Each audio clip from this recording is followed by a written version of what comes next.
send to Jordan, I always said to her, Yeah. because I don't have confidence that I've sent it to the right place. So if you send it to two, even better. I never have It confidence is. by something to the right place. But the other thing in my life is such that I never, one person shouldn't be held accountable for everything. Yeah, sure.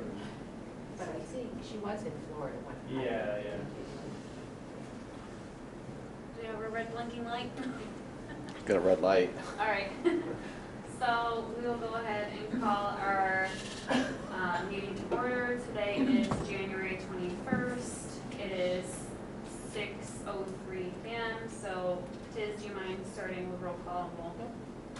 This Crowley Conservation Commissioner, Sam Boss. Michelle Arano, Tony Muller. Jordan Tate.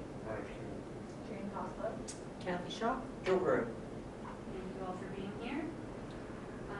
So apparently I also forgot minutes on there, but I think maybe I don't remember the last set of minutes that went out.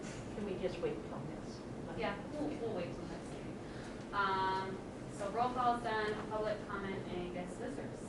If there's anything you would like I don't to have add. anything particular, except I appreciate all of the support, verbal and nonverbal, that you guys have been giving the Ag Conservation Forestry Zone in the past few months. And just to remind you, one further thing, that we are, the United New Auburn Association is participating in Winterfest. And our portion happens Sunday at Sherwood School from 11 to 2. And we'll have ice skating, snowshoeing, and sliding for kids. Wow.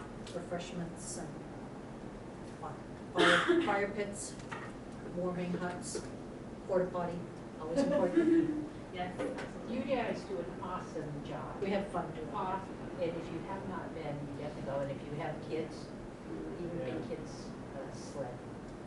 Yeah, I like the sled too, so. Yeah, I'd encourage us all to go and support.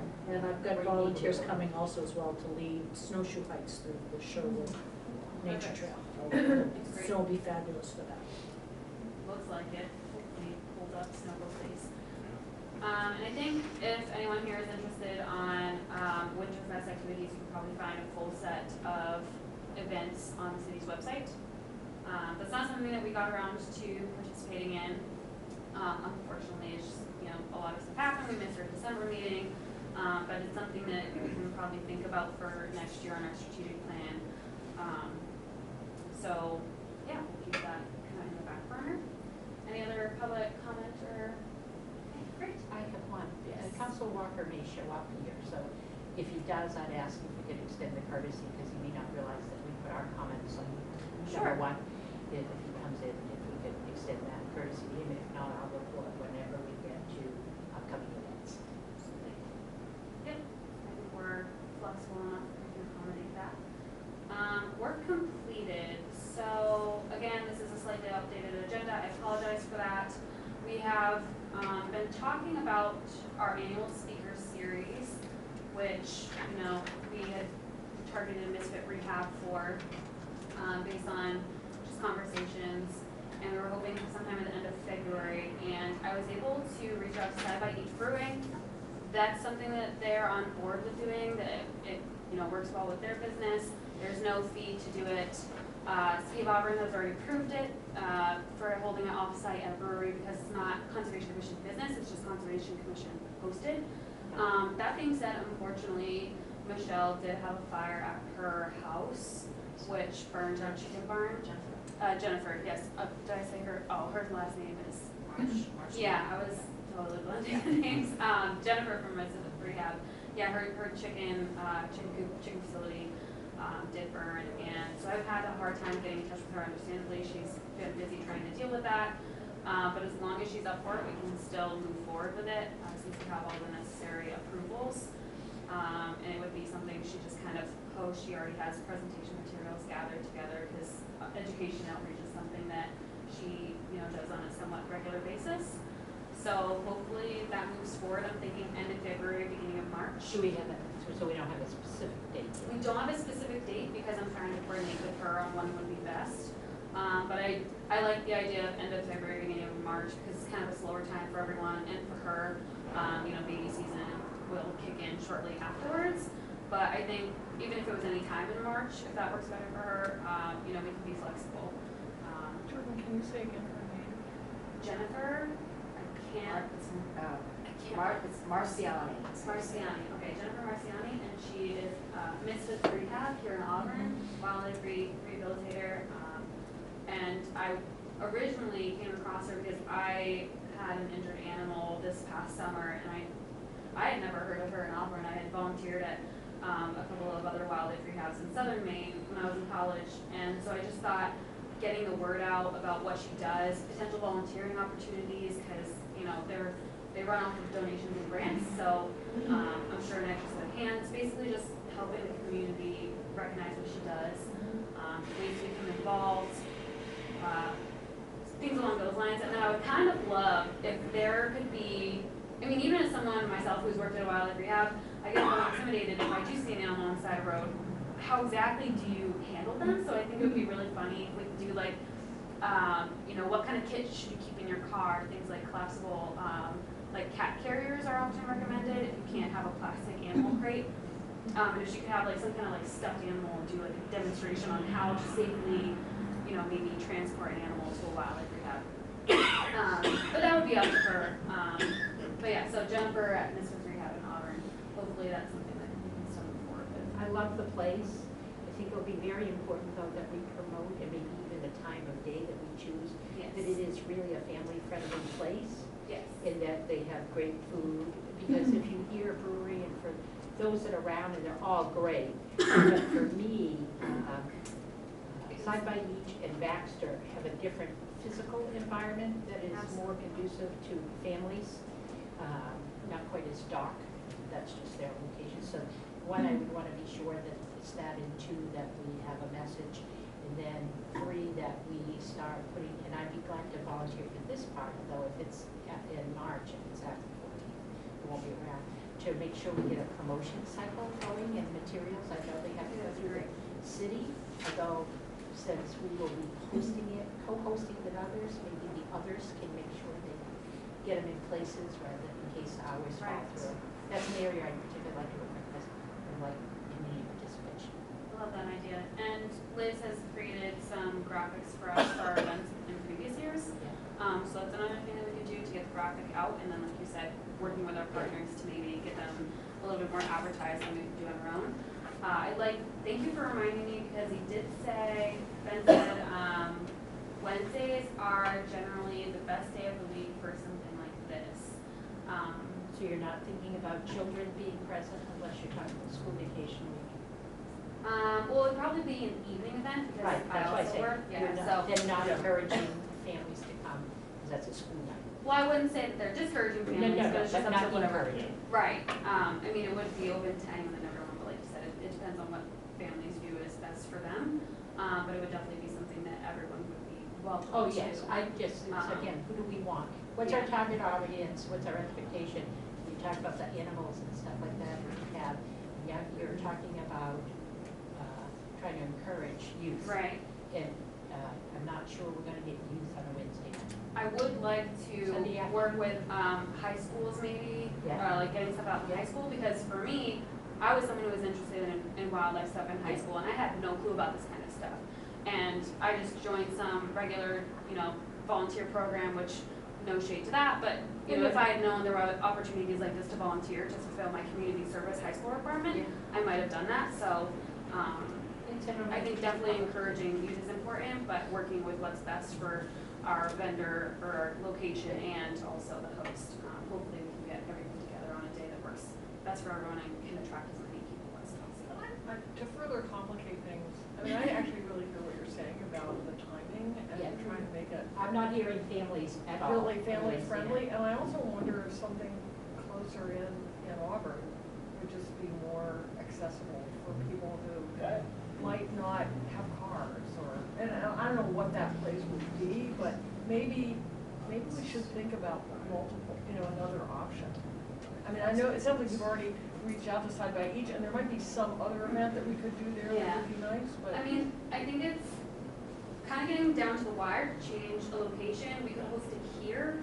That being said, we've not really had very well attended general events here, I'm and not talking about here, I was just thinking, like, is there Right, but because we don't have a budget, places that charge a fee to rent a space would be challenging, and unless someone else wants to sign up for the work of like scouring different vendors, finding different fees and stuff, I think it's just a little last minute to potentially change it.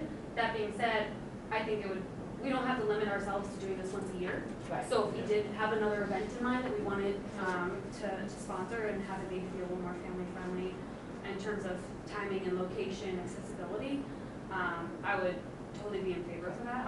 I like the location, I love just because it, it's a nice way to support a business, and they have a lot of space, so it is kid friendly. If we could figure out how to, they're very thoughtful about that, and I go there with my kids because they have stuff that you can do. So, if they were willing to consider a Sunday afternoon, that would be. I think they are. I think they were talking about maybe in terms of the volume that they get regularly, Wednesdays would be great. So if we, as a group, decide maybe a weekend midday would be better, I can ask about that for sure. Yeah. That way it kind of, we can work. The other So thing we can is, work whoever's going to do this, I'd say they get more decision-making. Why I asked the question that I think we need to be clear on is, who is our target audience? There's no problem with Wednesday night, Right. as long as you don't say you're family-friendly, because Wednesday nights are not family-friendly. However, what you said to me was a higher priority than family-friendly for this particular event. Getting volunteers and people engaged, so we need high school on up. That's a perfect time and location. Specific reach out to all the high schools in our community and the colleges in our community.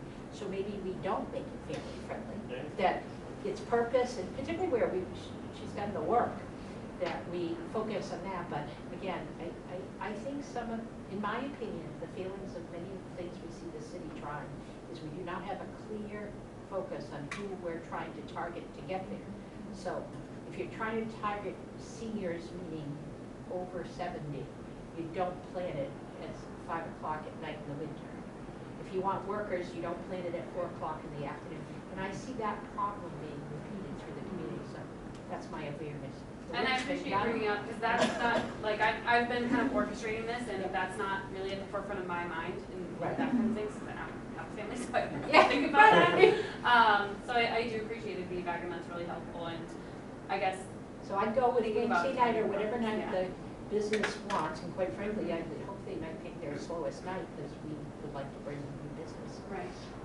And that we focus on our target audience being high schoolers and, Young adults. yeah, huh? Young adults kind of Young adults, volunteer, yeah, but as young as high school. Right, as young as Yeah. possible. Yeah. I don't think sixth graders can be going and handle animals. I'm sorry, no. Although that would be a great idea. I remember when I worked at the state park in Freeport, we would travel around to different libraries, and we came to Auburn, and there were kids, and we would make molds of animal footprints. And that was like a daytime thing, and that was a lot of fun. So maybe something like that would be potential. When we get to it for upcoming events, I think that's part of our challenge. We're a small group, I think we're trying to do a lot of things with all 7 of us, and maybe we need to divide up the work, because it's almost easier terrible to say 1 or 2 people getting 90% of it outlined and then bringing it forward. And then 2, again, future planning. By losing December, which was the wise decision, we lost all chance of doing Winterfest. Right. Now, we didn't really get invited into doing Winterfest, so we weren't, messing up. But that's a perfect, Winter and Summerfest are opportunities for us to promote. Piggybacking on existing Yes. events that we're not doing Right. as a small group, whole bunch of like work to create our own every time. Right. So I absolutely agree with that. Keeping an eye on what are already planned events that we can kind of show up. Speaking of which, I wonder, Kathy, actually, with the winter farmers market, I was just thinking when we were talking about spaces that have plenty of space and that are free, at least, I don't know what the city would, I assume that we would be able to host something at the senior community center. Maybe we could do a talk there that would bring in some people to come to the farmers market, and I'd be delighted to have you, you'd we've get got a plenty of little mix. space, Yep. and that's the second Wednesday of every month. So, So- really, I'd be thrilled if you wanted to do that. So Okay. Jamie Longley's the contact, Okay. and she's always open. It's again a matter of staffing, so using the farmer's market that's already staffed, so great idea. And it can be as simple as starting a having us, somebody agree to be physically present at each a person, if people were physically present at each farmer's market and promoting some material, whether it's a poster, an activity of ours. I did that last have week. a clarifying question, because I'm not too familiar with the indoor farmers market. I heard senior center, and I heard indoor farmers market. Is it held at the senior center? Yes. Okay, Yeah. Senior just wanted to, community center? senior community center. I just wanted to clarify that, just in case anyone's watching, if Oh, they yeah. don't make that. When I get home tonight, I'll send you the poster with the dates on it. Perfect. Do I have your email address, Jordan? I think you do the auburn.meetup.conservation one at gmail.com would be perfect. I think you sent me a lot of stuff at this Okay. one, so that All right. would be So I'll great. send And I you can some just too. disperse it as well from this one.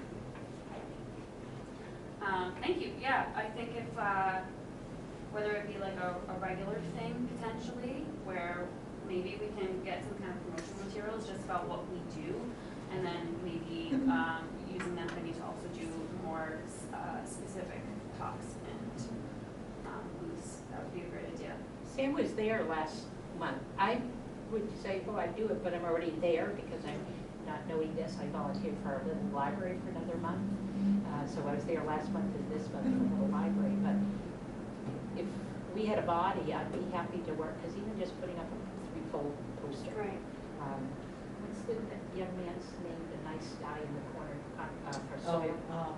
Matt from the Soil and Water Conservation Right. District. Yeah, They yeah, were they're present. there every month too. And then we could plan with a little more time, some, like a speaker or a project or games for kids to make those things you talked about. 'Cause I thought, Yeah. Yeah, it was super simple. We just water in that little plaster mix and use a cup, pour it in the bowl. I guess. So we'll plan to move forward as is with the event for Misfits Rehab, so long as we can coordinate with her to get that done. And then also be thinking about other opportunities in the future, this coming year, about other events. Do you want to form a motion or can we all just get general consensus? General consensus, I think, because I think it's something that we might have taken action on in previous meetings about Okay. this event. I didn't know specific, because we had a Right. great list that Jane was writing like mad. And I want to do them all, and that's why I think we need a calendar and meet Oh, time yes. schedule. And again, that happens to be something I like to do. Absolutely. So moving forward, I don't think there's been any other work completed unless anyone else wants to fill me in. If not, we can move into the work in progress, subcommittee updates, other relevant groups in the future. If I had problems with my computer, I would have prepared this for everybody, so I want to edit it and bring it out. But the Parks Subcommittee met on January 9th, and our purpose was to discuss working collaboratively between conservation and the Parks and Recreation Advisory Board.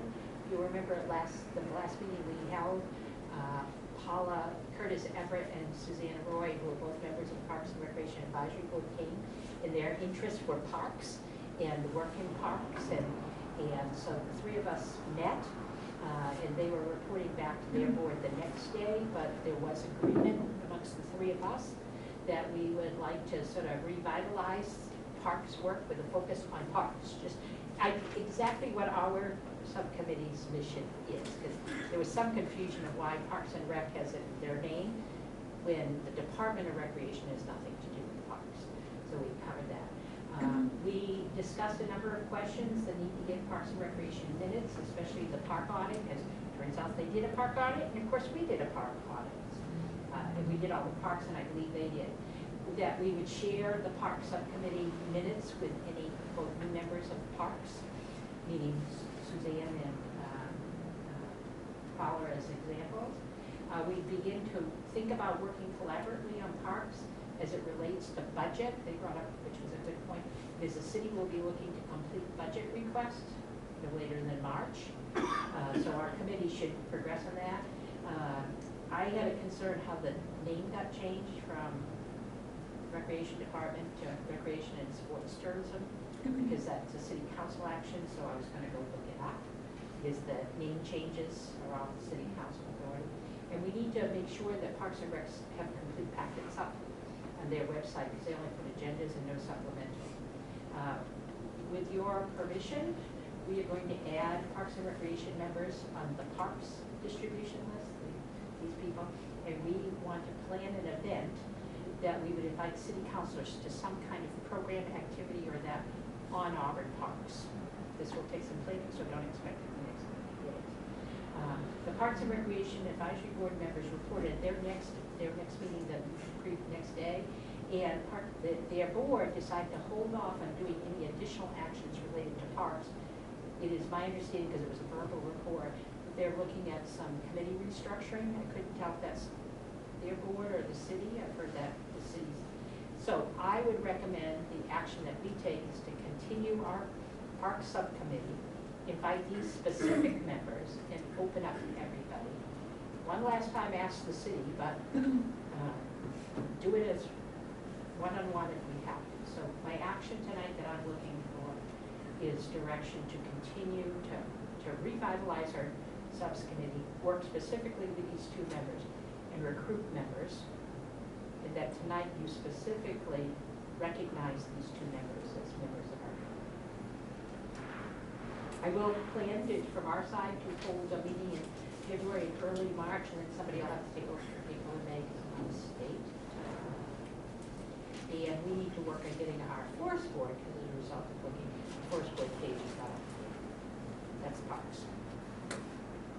So that was a motion. That was a motion. I move I that we, can yes. second that. Second.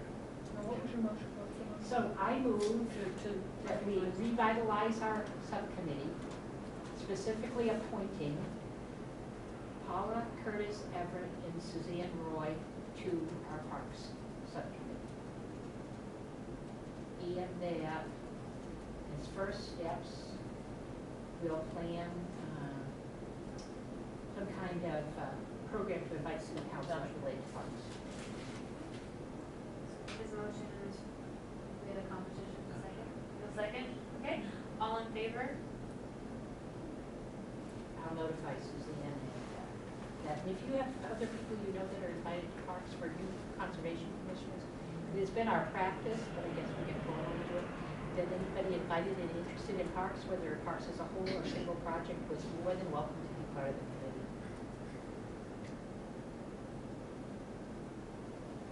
I'm not sure that, I think one of your former members of the Parks Subcommittee basically expressed concern on the point about all of the new construction, and he used, that in the, the Hobby Lobby building, for example.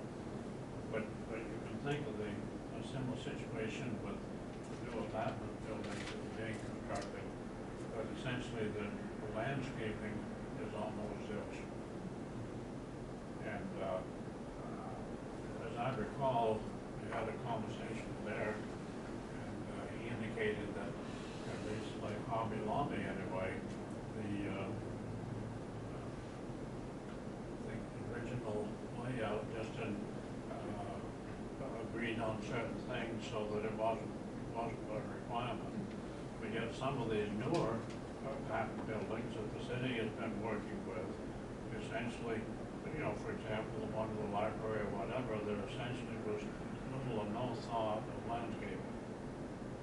And I think, if we really want a green, attractive downtown, and we put all the effort into the Forest Committee has worked on the tree inventory and everything else, that I would hope that at least in the future, when there is a new building like that, even if there isn't the authority to require it, There is that at least be brought to the attention of people and encouraged that it be. So you're saying there is. Yeah, so I'll take that charge, because I know we are limited time here. So I think that's a great idea, Mr. Keene, and what I heard is a request from a single commissioner, but I support it, that we ask the Parks Committee to look at the issue of green space in that, particularly in new development. Both Suzanne and Paula mentioned it when they were here. I don't know the person you're talking about, but we will talk after. And when I attended the Parks and Recreation meeting in, I think it must have been November, they had a speaker there talking about the development on the river. And again, Suzanne and Paula were asking good questions about this issue, and there were not answers. But in the planning board checklist, if it's of a certain size, and I think it's as small as 5,000 square feet, there has to be some consideration of recreation, green space, and something else. Tony probably could quote it by heart, because he gets stuck with enforcing it. It's not my department. Oh, not your turn. But I will put that on with, and I'll report back, because that's a great one. I agree. Thank you for volunteering to look at that. I have nice people to work with. I always have, but I've been alone for a while. So Parsons, was there a cemetery? Cemeteries, of course, it was winter, so we had to wait till January for it to even begin. And for February, I hope to have a report, because I will not be here, and I can see Roland will sort of be a coordinator, but I believe I'm not overstepping our request. We were successful last year, making sure that flags and markers were available. I don't know how many we used. Chief Carl, manager, Phil would know. And we would like to repeat that. And then we didn't quite meet our funding, although it still may be there because they haven't sent the money, but I had spoke to Jill that we have the funding for the planter that we committed to. We have 3 things. I can't remember the third, but this will mean we've done all 3. And as soon as it's appropriate weather, the planter will be ready for the It's great. It's really great news. That's something that we should include in our annual report. Yes. So I want to make a note of that. When it's official, we can Yeah. do something and maybe try and get it on, like. in Oh, yeah, we'll do papers. that all, but again, cemeteries aren't exactly something you can see or do in the winter unless it's one of your loved ones. Thank you. Yeah. So Louisiana Community Forest Board, Brianna usually provides an update for that, but also to my knowledge, I think they're on a little bit of a low until, due to partially low membership, but also this is a quieter time of year for them, so I think they're gonna pick back up a little bit more towards late winter, early spring to start planning, Arbor Day or Arbor Week activities. So to my knowledge, there's not an update of that.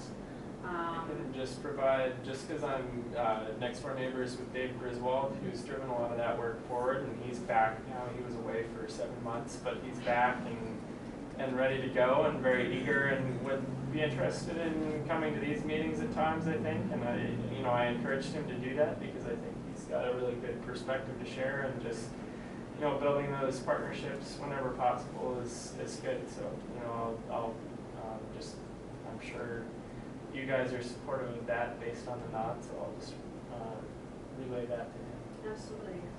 Now that they had weather, because I get their minutes and read them regularly, we've had some cancellations for weather and some no work because of the time of year games come. It may be private property, I can't quite recall. I go snowshoeing on trails behind the Auburn Middle School, and they've been doing some tree removal, some tree cutting there, but I don't know the parcel boundaries. So that's something that we need to look into, because if it's on City of Auburn land, that's a public woodlot harvest, or They're supposed to timber have a harvest, plan, and we're supposed to have a, we have that public woodlot management or ordinance that we created when we were first established. So I guess, that's just something that I'll It try and isn't scour related to for. the new housing that's out there? I have no clue. It's just, I was out on the trails with my dogs and I thought things were roped off for for snowmobiles, because there was very low snow and things were starting to get torn up. And then I noticed there was some logging activity, which it was weird. It wasn't posted that there was logging. There wasn't equipment running when I was out there with my dogs, but I put 2 and 2 together afterwards. So other than that, I have no clue. I've just been hearing the machinery going for a couple weeks now. If it's, private, obviously we don't have anything to do with that, but if it is on public, City of Auburn land, it's something that we should look into a little bit more. So I guess I'll have to look into that, and I can report back on anything that I, find. But I just wanted to say that before I forget. So moving forward with the agriculture and resource protection zone ordinance update, I don't really know what's going on with that. I have to admit, I apologize. I've kind of lost track of it kind of towards December. So if anyone is more knowledgeable than I am and would like to provide an update from where it stands, I'd be happy to hear that. Well, there was some revision that was voted on by the city council. The city Lowering, council, the last time? past, or the or new past city council? council. Yeah, they Yeah. pushed it through in December. They pushed it through, yes. There has been wording done for formation of the Ag Commission. There was changes to the zone. They've essentially split it up and made two zones. One that covers the Lake Auburn Watershed Protection District with no changes whatsoever. And the other covers all of the other existing agricultural land. It has reduced the income requirements. It has reduced buildable lot size to accommodate non-conforming lots that are less than 10 acres, but still requires an income substantiation, I guess you would call it, and a farm plan. So it has loosened some, but I think there's still significant hoops that people will have to jump through before building a residence can be accomplished. So a couple of questions, open to anyone, but if you're able to answer. Is this like the said and done final version? Okay. It's in For order. now. For now. Is it, Yeah. I know that there were some legal issues that were, happening with the one that was originally drafted. Is this one been like approved legally in terms of what they're able to submit for income? It hasn't been reported to the community because it was only passed in December, but that'd be an excellent question. And I was gonna say, thirdly, is there a place that we can find this final version? Is it up on the city website already, or is it up on the Ag Zone Hub? I would assume it's on the city website. Yeah, I would definitely check the Ag Hub. I would think that they would have it up there, and they're very good about updating that pretty quickly. And Eric would know. The ordinances are usually that muni code, a muni code gets updated, I believe, quarterly, because I get a notice. But unfortunately, when you get the notice, it doesn't tell you what was updated, so you sort of have to know the whole 60 chapters to find something.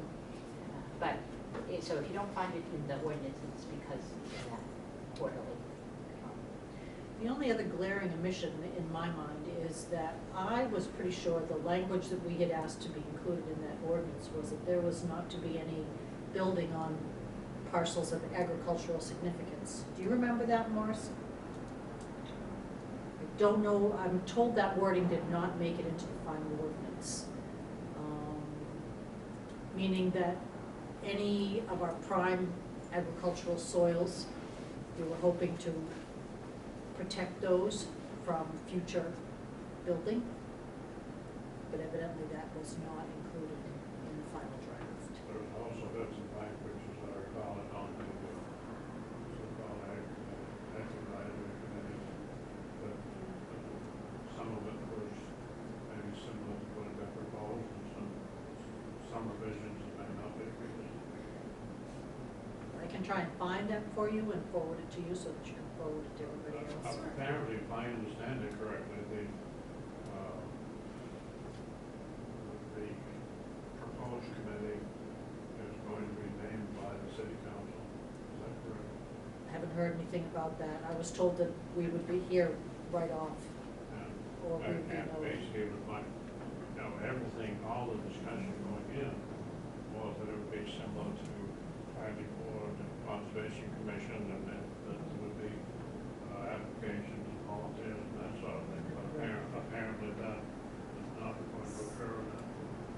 So they're not committees, allowing though, people they to got- apply for it? So they're not allowing people to apply for it, like with others? They're supposed to. Apparently, according to what I've read, is that they have named 3 city councilors. You just choose people?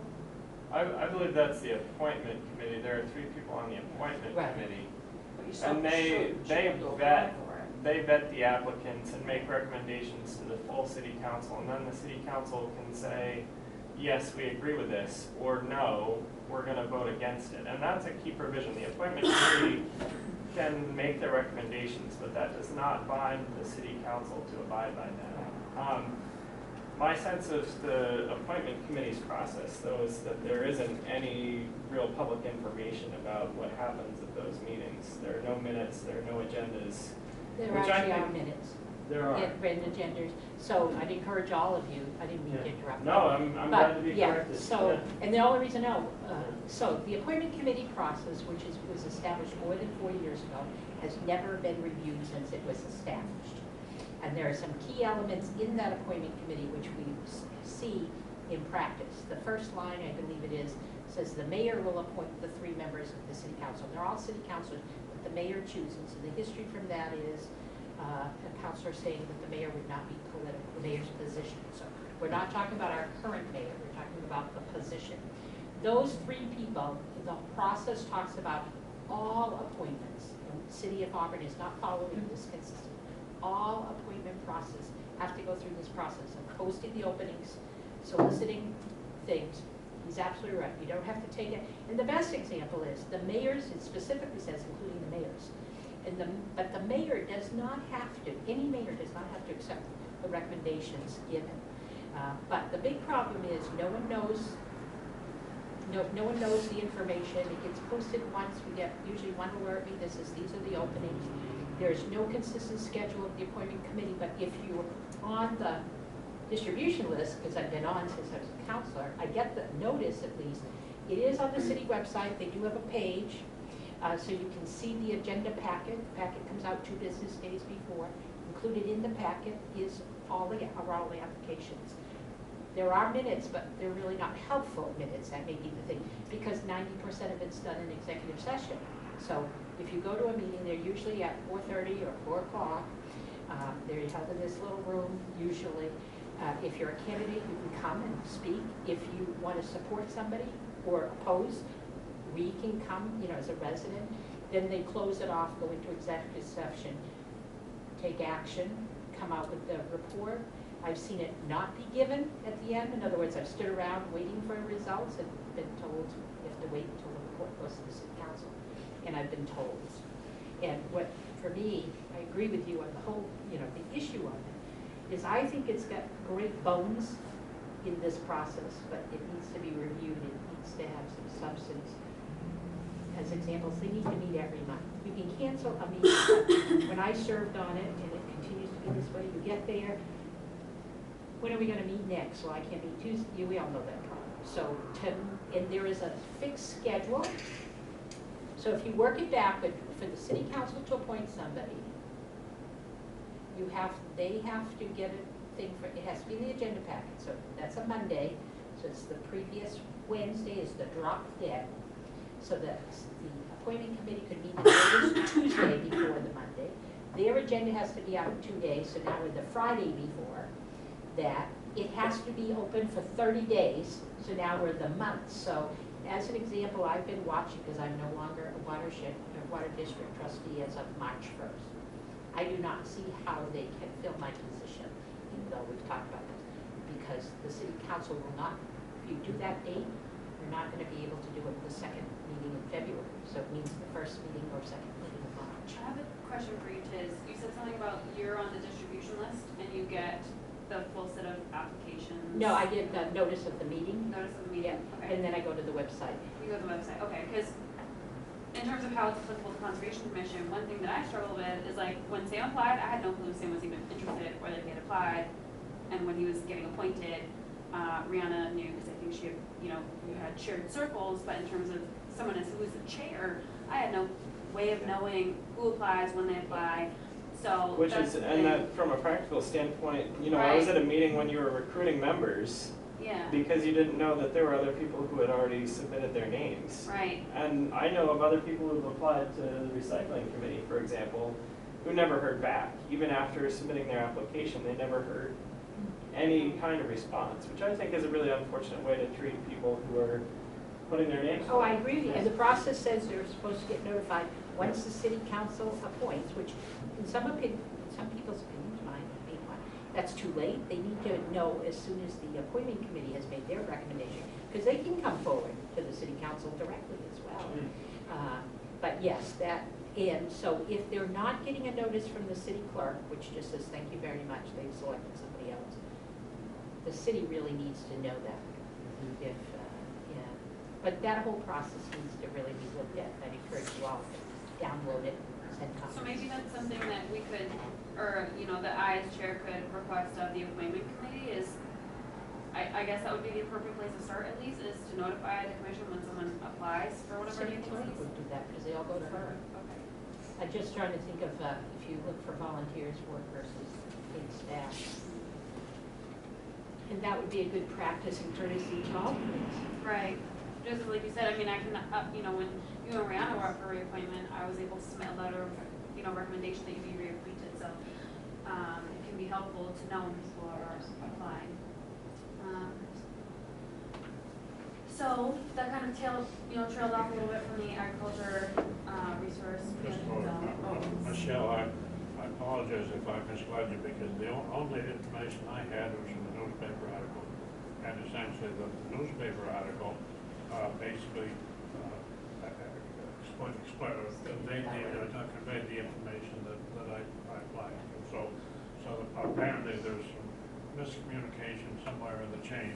Well, I wouldn't be surprised to see, I mean, I actually kind of know where that statement came from, because the mayor actually has stated emphatically that he's going to commandeer the process and dictate who is going to be on the appointment committee, and then who they select for the ag group, and that we wouldn't like it. So we know that's been stated, which was why, what you were saying was like, oh, so he got it done. But, you know, remains to be seen.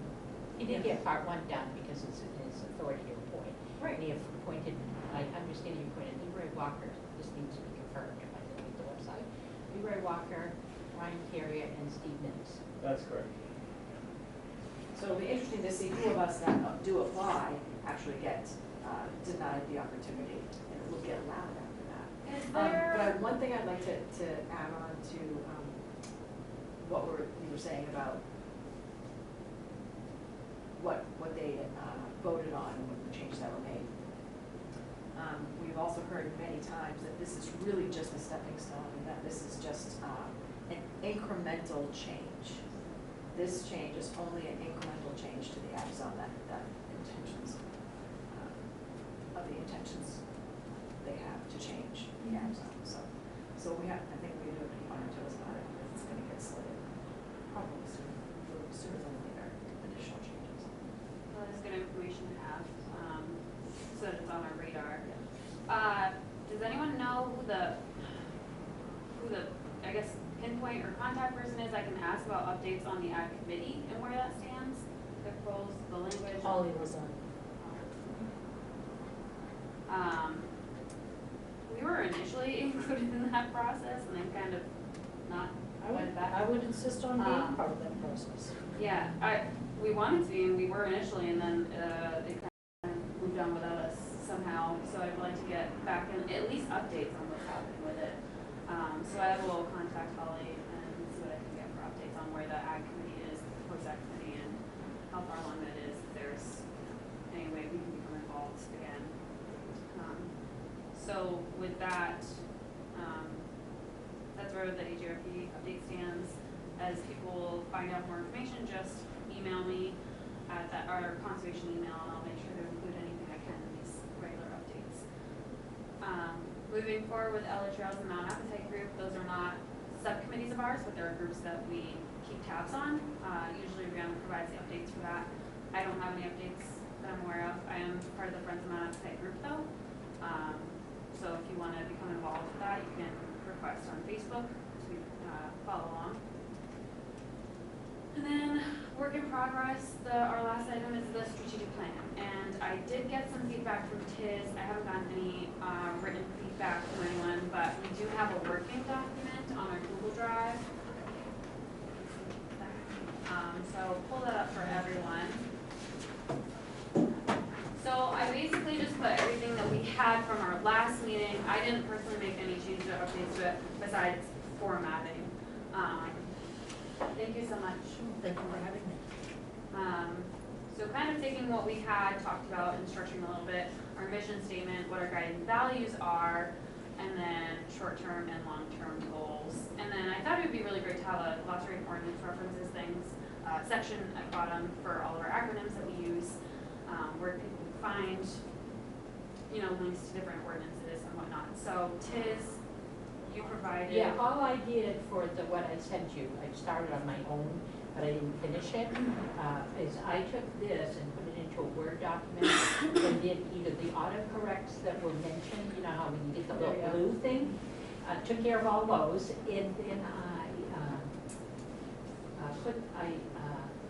there were some, I describe them as like capitalizations.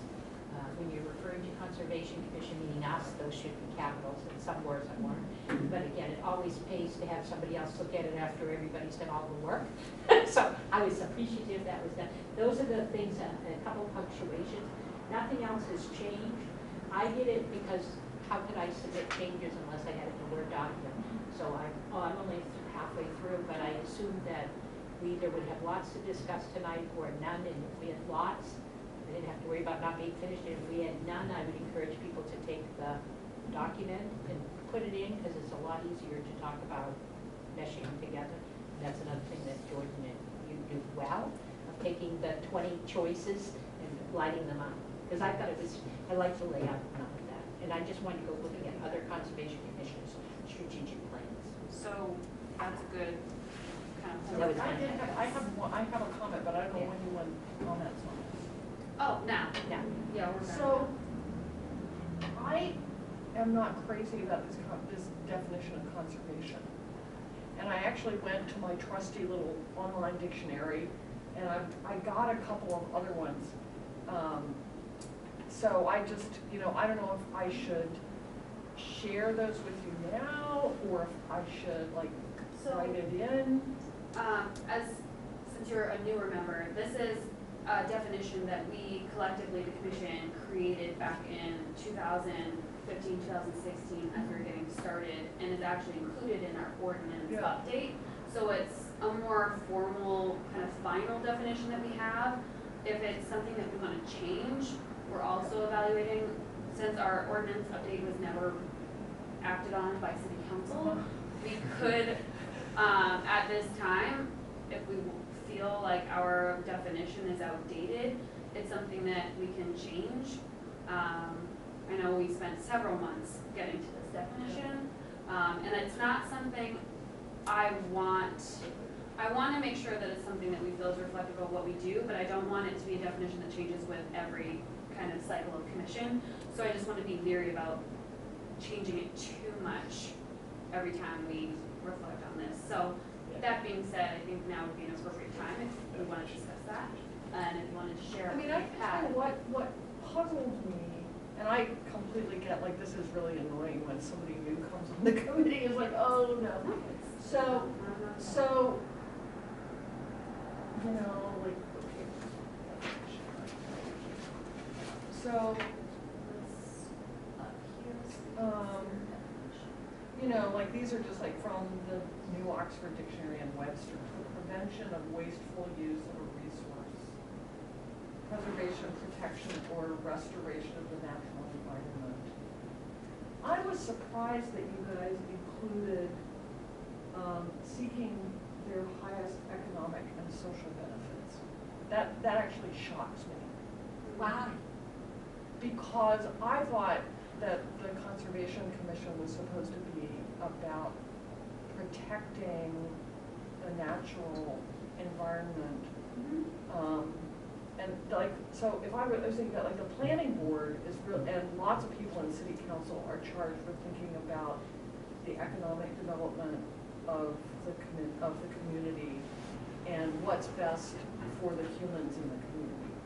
But I thought maybe we were gonna also try to be thinking about the trees and the wildlife and more holistically. So I actually, when I was looking at that, I kind of worry that if we say this is our job, like, it's gonna be harder for us to push back against, you know, we need house lots out on Danville Road, so like it's too bad that Joy, trees wasn't get that cut. just the opposite? So when they say we need house lots in Danville, our collective result should be, no, trees have an economic value, have a community value, just like parks.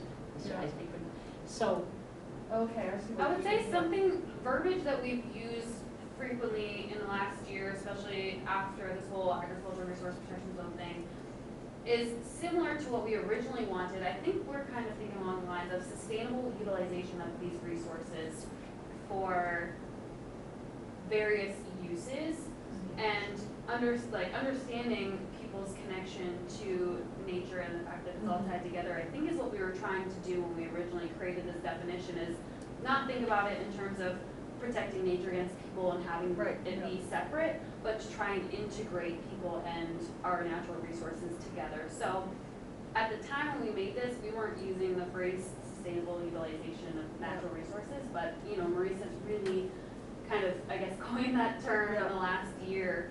So I think the idea was there, but maybe we have better verbiage now that can reflect what we were originally going for.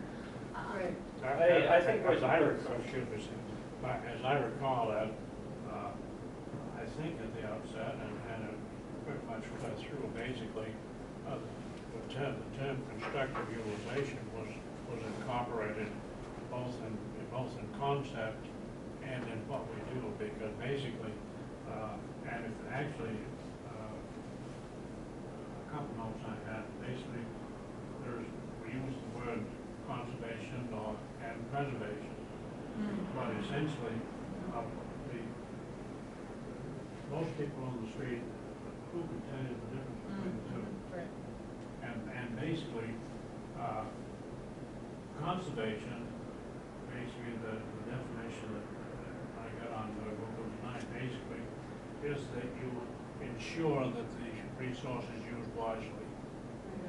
But that preservation is an attempt to keep something more or less as it is. I would agree with that. And so, but I think the average person couldn't tell you the difference between the two. And I think, and that's where I feel that having the term constructive utilization incorporated is essential, because really, if you think it through, solar, you want to preserve it, but you want to use it constructively. Water, land, all of these resources, you want to preserve them for future generations, but in the meantime, they're in constant use, and we should, I think, generate every reasonable effort to see that it's used wisely. I agree. I think what you just shared, Morris, and what you had articulated, Jordan, really nicely encapsulate that. I agree with Jane, though. I don't really hear, like, if I just read that mission statement, you don't need the protection. I hear the economic benefits, and I absolutely understand the case Right. that you So are the making. wording's maybe bad. So to get in the my intent. sense, we think about, the sentiment is good, and just think about sustainable, long-term use, and I do But think we've it's also had valuable 3 to. years, we've yeah. also had 3 years to try to Yeah. put in practice, Yeah. so that may need some tweaking. But there's a difference between economic benefit and constructive utilization. Yeah. I Well, just so, think yeah. maybe it shouldn't be in our mission statement. I think maybe we shouldn't be picking and choosing certain benefits so specifically as in economic and social benefits, but maybe we could try and be a little bit more generalized in saying, like various benefits. You're sustainable. I'm not saying that this is the exact verbiage, but I think it seems kind of specific when we say economic and social. Yeah. Maybe we could be a little bit more all-inclusive without being so specific. Sometimes it's good to leave Seems adjectives out. Their greatest community benefit. I mean, Right. it's Yeah, that's something great. that's I like pretty, that pretty community benign, doesn't really privilege one over the other, Right. that's. It's not that we incorporates don't think sustainable social and economic Yeah, benefits aren't sustainable. important, Yeah. but it does, looking back now, I mean, we haven't really closely evaluated this in almost 5 years. But yeah, looking back now, it does almost seem like those are highlighted when there are so many other benefits that aren't mentioned. It seems kind of like those ones are being specified. But we did want to reflect that we're not here to, say, you Right. can't touch this ever. Sure. We want it to be incorporated and sustainably used and accessed, but it does seem a little bit now that I'm looking back, that we're calling out certain benefits over others, and maybe there's community benefit would be a better way of saying that. But there again, when you say community benefit, basically, if you had 10 people, you'd have 15 definitions, and so really It is a vague term, and I think even that doesn't, I mean, so is it just benefiting the community, or are we thinking about the wider world as well? And that would be another question there, Joan. So maybe what we could commit to, knowing that we've all reviewed it all, very specifically on our next month's agenda, with everybody's input, see what we have at this time.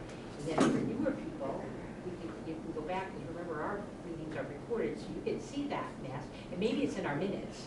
I do remember, and I don't remember the details, Sally, but why I remember this is because the issue of economic benefits for me, by definition, it's not measured in just hard dollars. Like, Yeah. you can't say if we put 52 buildings in this place, it's X, because you may have just destroyed the value of the community as a place to live.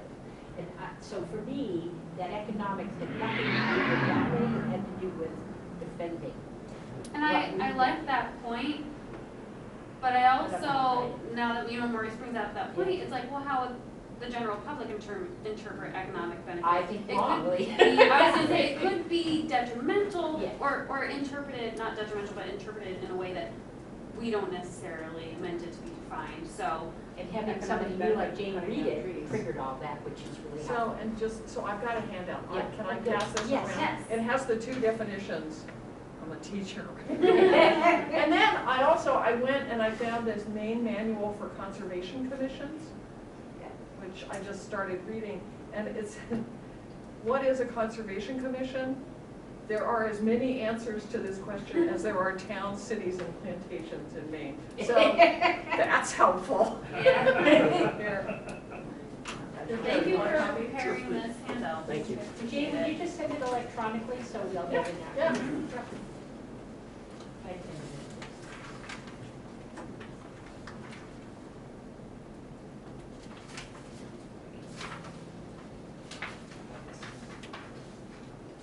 And I think another thing too that we tried to reflect in our language when we originally drafted this is focus less on talking about negative uses and wastes and focus, kind of try and have more inclusive and positive information.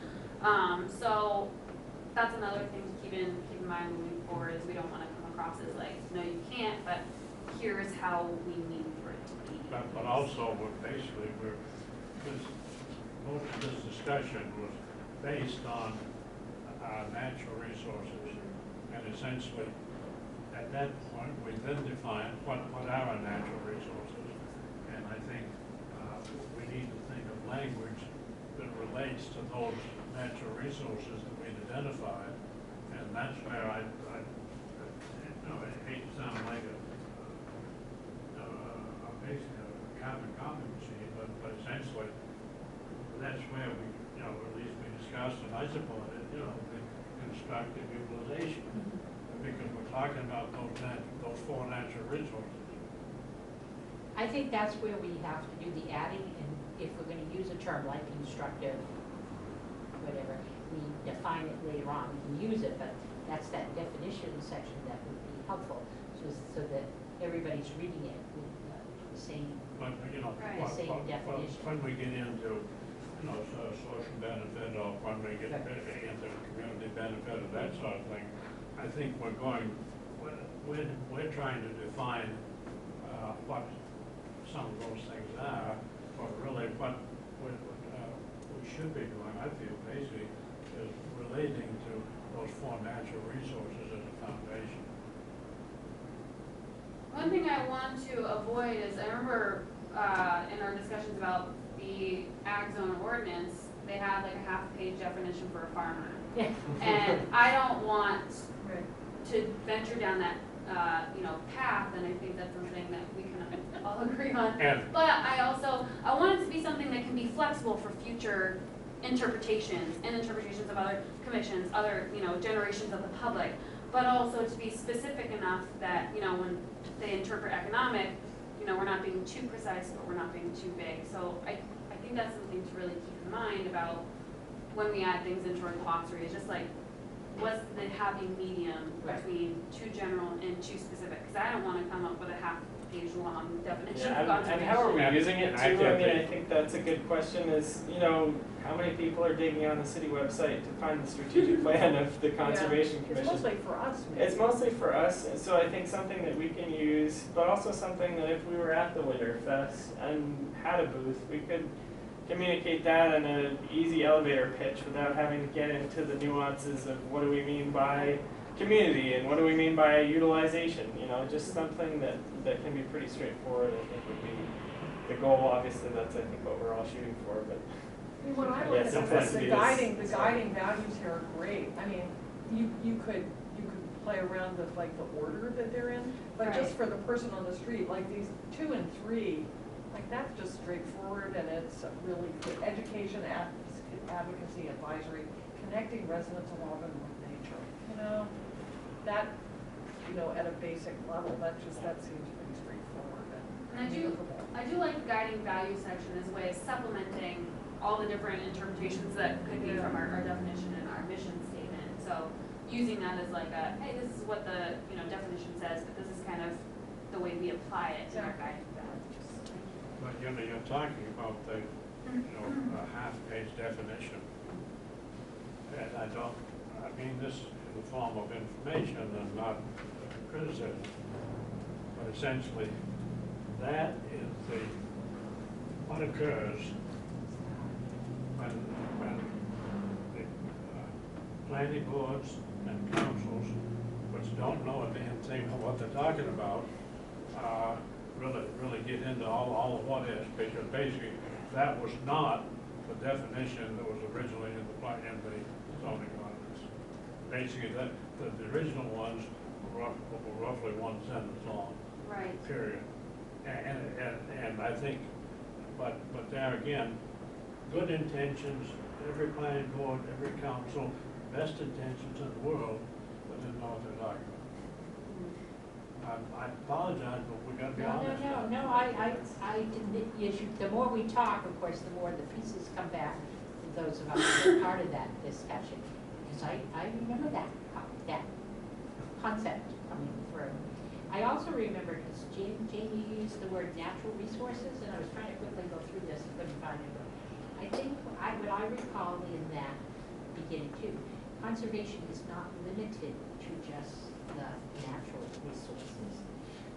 And the best example I think of is, to me, if you were creating an ad hoc recycling committee, it belongs under this target group first, from whatever we talked about, my personal opinion. So as we said natural resources, I thought, I want to go back and see what does the ordinance say, because I think it goes beyond natural resources. If they want to use the concept Yeah. on other things, and many times, the concept, any valid concept has multiple uses. But I think we need to be careful that we don't go beyond our primary need and what our primary goal and responsibility is. Well, again, if we can spend some time and maybe submit And, suggestions to some of them. I thank Jane for bringing this up. I think it's raised some good points that we're discussing and worthy of giving some, some serious thought to. I don't want to drag this out, but I suspect we all have maybe a suggestion or two that we might, incorporate and then come back at the next meeting on it. Absolutely, I would love to get everyone's feedback, and the best way for me is via an email, so that I can, in the agenda packet, include an appendix that has what everyone has listed, and we can, find something that represents our community as a whole. So in terms of an action item for the minutes, is there a date by which you'd like us to send it? Is that what I'm hearing? Usually, You'd like comments, but you'd like them by a certain time? yes, I try and get the agenda out personally a week prior to the meeting. So I need a couple of days at least before then, so I would say 1 to 2 weeks. She's I don't looking for know an if- exact date, so how about 12 days before our meeting? Yes, 12 days before our meeting works. Okay. Not quite 2 weeks, because that's a little Right, early, but not right, that's a quite. little long, right. Alright. And 10 might be too short if it happens to fall in a hard week. So our next meeting looks like it's February 18th, so let's just say by February 6th. To get me, I guess, input not just on the definition, but on all of the strategic plan. So talking just generally, I guess, about the strategic plan, if there's any other specific stuff that we want to address now, bring it up. This is a working session for it. If there's more general statements about the format, what do we like, what do we don't like, what do we feel is missing. You had brought something up earlier when we were talking about calendars. Yes. I would love to get a calendar going, and I haven't played enough with Google Calendar on whether or not I can invite non-Google account users to that. But I think something that we could all access and look at. So we've talked about that a couple times, and I'm really glad to know we didn't make a decision because I couldn't remember what the decision was. But it happens to be a hot button. In our olden days, and it may have only been parks, we actually had a calendar, not like you're now talking about a person who has less skills than you do, but what we used, and so I can revive it, and it may have only been part, is we created a spreadsheet that you could then share. And it went in, day and date order, and it had advanced stuff. So the example that stands out in my mind was Wildflower Week. Do we know when Wildflower Week is? But we put that in the calendar. We might not have done anything, but we, A, put it in the calendar, and B, put a reminder in 90 days before that, and it just rotated. I don't know how to do what you're asking. I know how to do a spreadsheet. And so if there was an interest in that, I would be happy to at least get a draft started by going back and trying to find the old one. But that might not work for most people because you're all used to electronic calendar. I use an electronic calendar, but I don't have all those details. I love the idea of having a calendar, and the reason why I tend, I guess, to use more Google Docs is just because I wouldn't want to put the amount of work on someone to go through and like update a document constantly, or constantly have to deal with like, oh, well, I have this, this, and this, and having to always save a new version of the document as opposed to having like a standing shareable document going on. So I guess it just depends on who's Well, willing maybe to. what we're talking about the same thing, because to me, you're talking about a delivery system, and I'm talking about a formatting issue. So, and we can talk about it later, but as an Right. example, if we had a spreadsheet Mhm. that everybody had access to, could you do that in Google Docs? A Yes. Excel spreadsheet? I guess that's what I'm wondering is, I know with Google, we've had issues in the past not everyone having access to it. So how would that work with an Excel? Do you Okay, know if there's so, another way? so I don't know the Google side, but Mhm. if it all worked like magic, so there's a Excel spreadsheet that we all have access to. You'd add a field that I don't have on it, mine now, which is who entered it and the date, because you wouldn't want people necessarily messing around, but more information is better than less information. And so if you could put this spreadsheet that's made under Excel someplace in your Google Docs, that, and we could all be trained of how to do that. I guess I think of it as editing Word. In Word, you can edit as a group in a document. In my mind, this is the same thing. Is you have this document Right. in the sky. Jane logs in and says, oh yeah, I need XYZ in it, and we have some practices, like if you put in something, you need to put a reminder in early, or Right. you need to say there's an update. Mhm. Or it's a different color or something like that, but I don't know the other end, so I don't know how to do, like Right. if you put an Excel spreadsheet up, because we have Google Docs, I know we Right. have, I just don't know how to get to them, so Right. when you post them, I download them to my Mhm. phone. So you would want everybody to have access to change anything at any time? In that. And what just document? one, not having, because I guess No, what no, I no, don't no. want is people having to save a version to their desktop Right, and no. they edit it, and No, then it's- someone has no, to no, no. do it all. No, no, no. In Google Docs, it's in real time. Yes, So if you change a field, boom, everybody Right. sees that change. Yeah. And in Word, when you do, and I don't know what it's called, I know the city uses it because I've seen it through Eric's documents, that they get one, and you all can get into this. Okay, see, Look I at don't know it. how to do that. See, you're tech savvy, I just don't know what No, you're I don't know how talking to do it, about. I've seen it, and my fix for that, because I didn't have, is I downloaded a copy of my own, fixed it, and then put it back up. So if, Jordan, I will volunteer to look around and try to figure out if there's something that would be usable for us for something like this. So, So we're talking about a kind of community, our committee accessible Committee, yeah. calendar.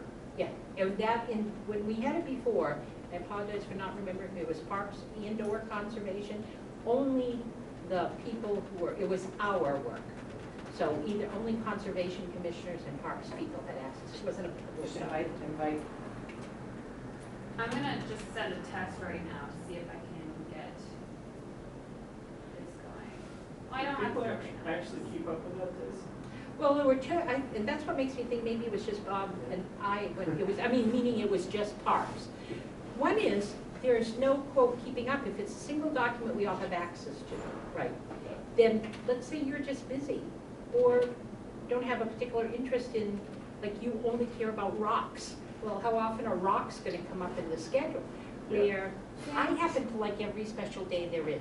I can come up with 365 conservation-related days, because I love them. Yeah. What's the most appropriate email to be using? I use a.sam.boss@gmail for Auburn stuff.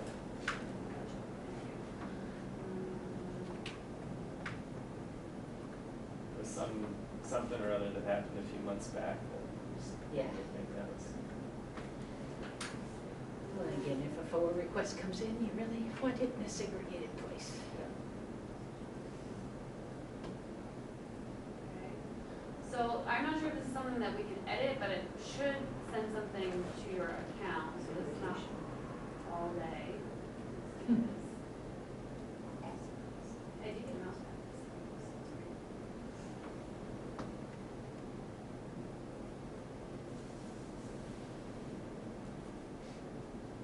Sorry to take the time to do this right now.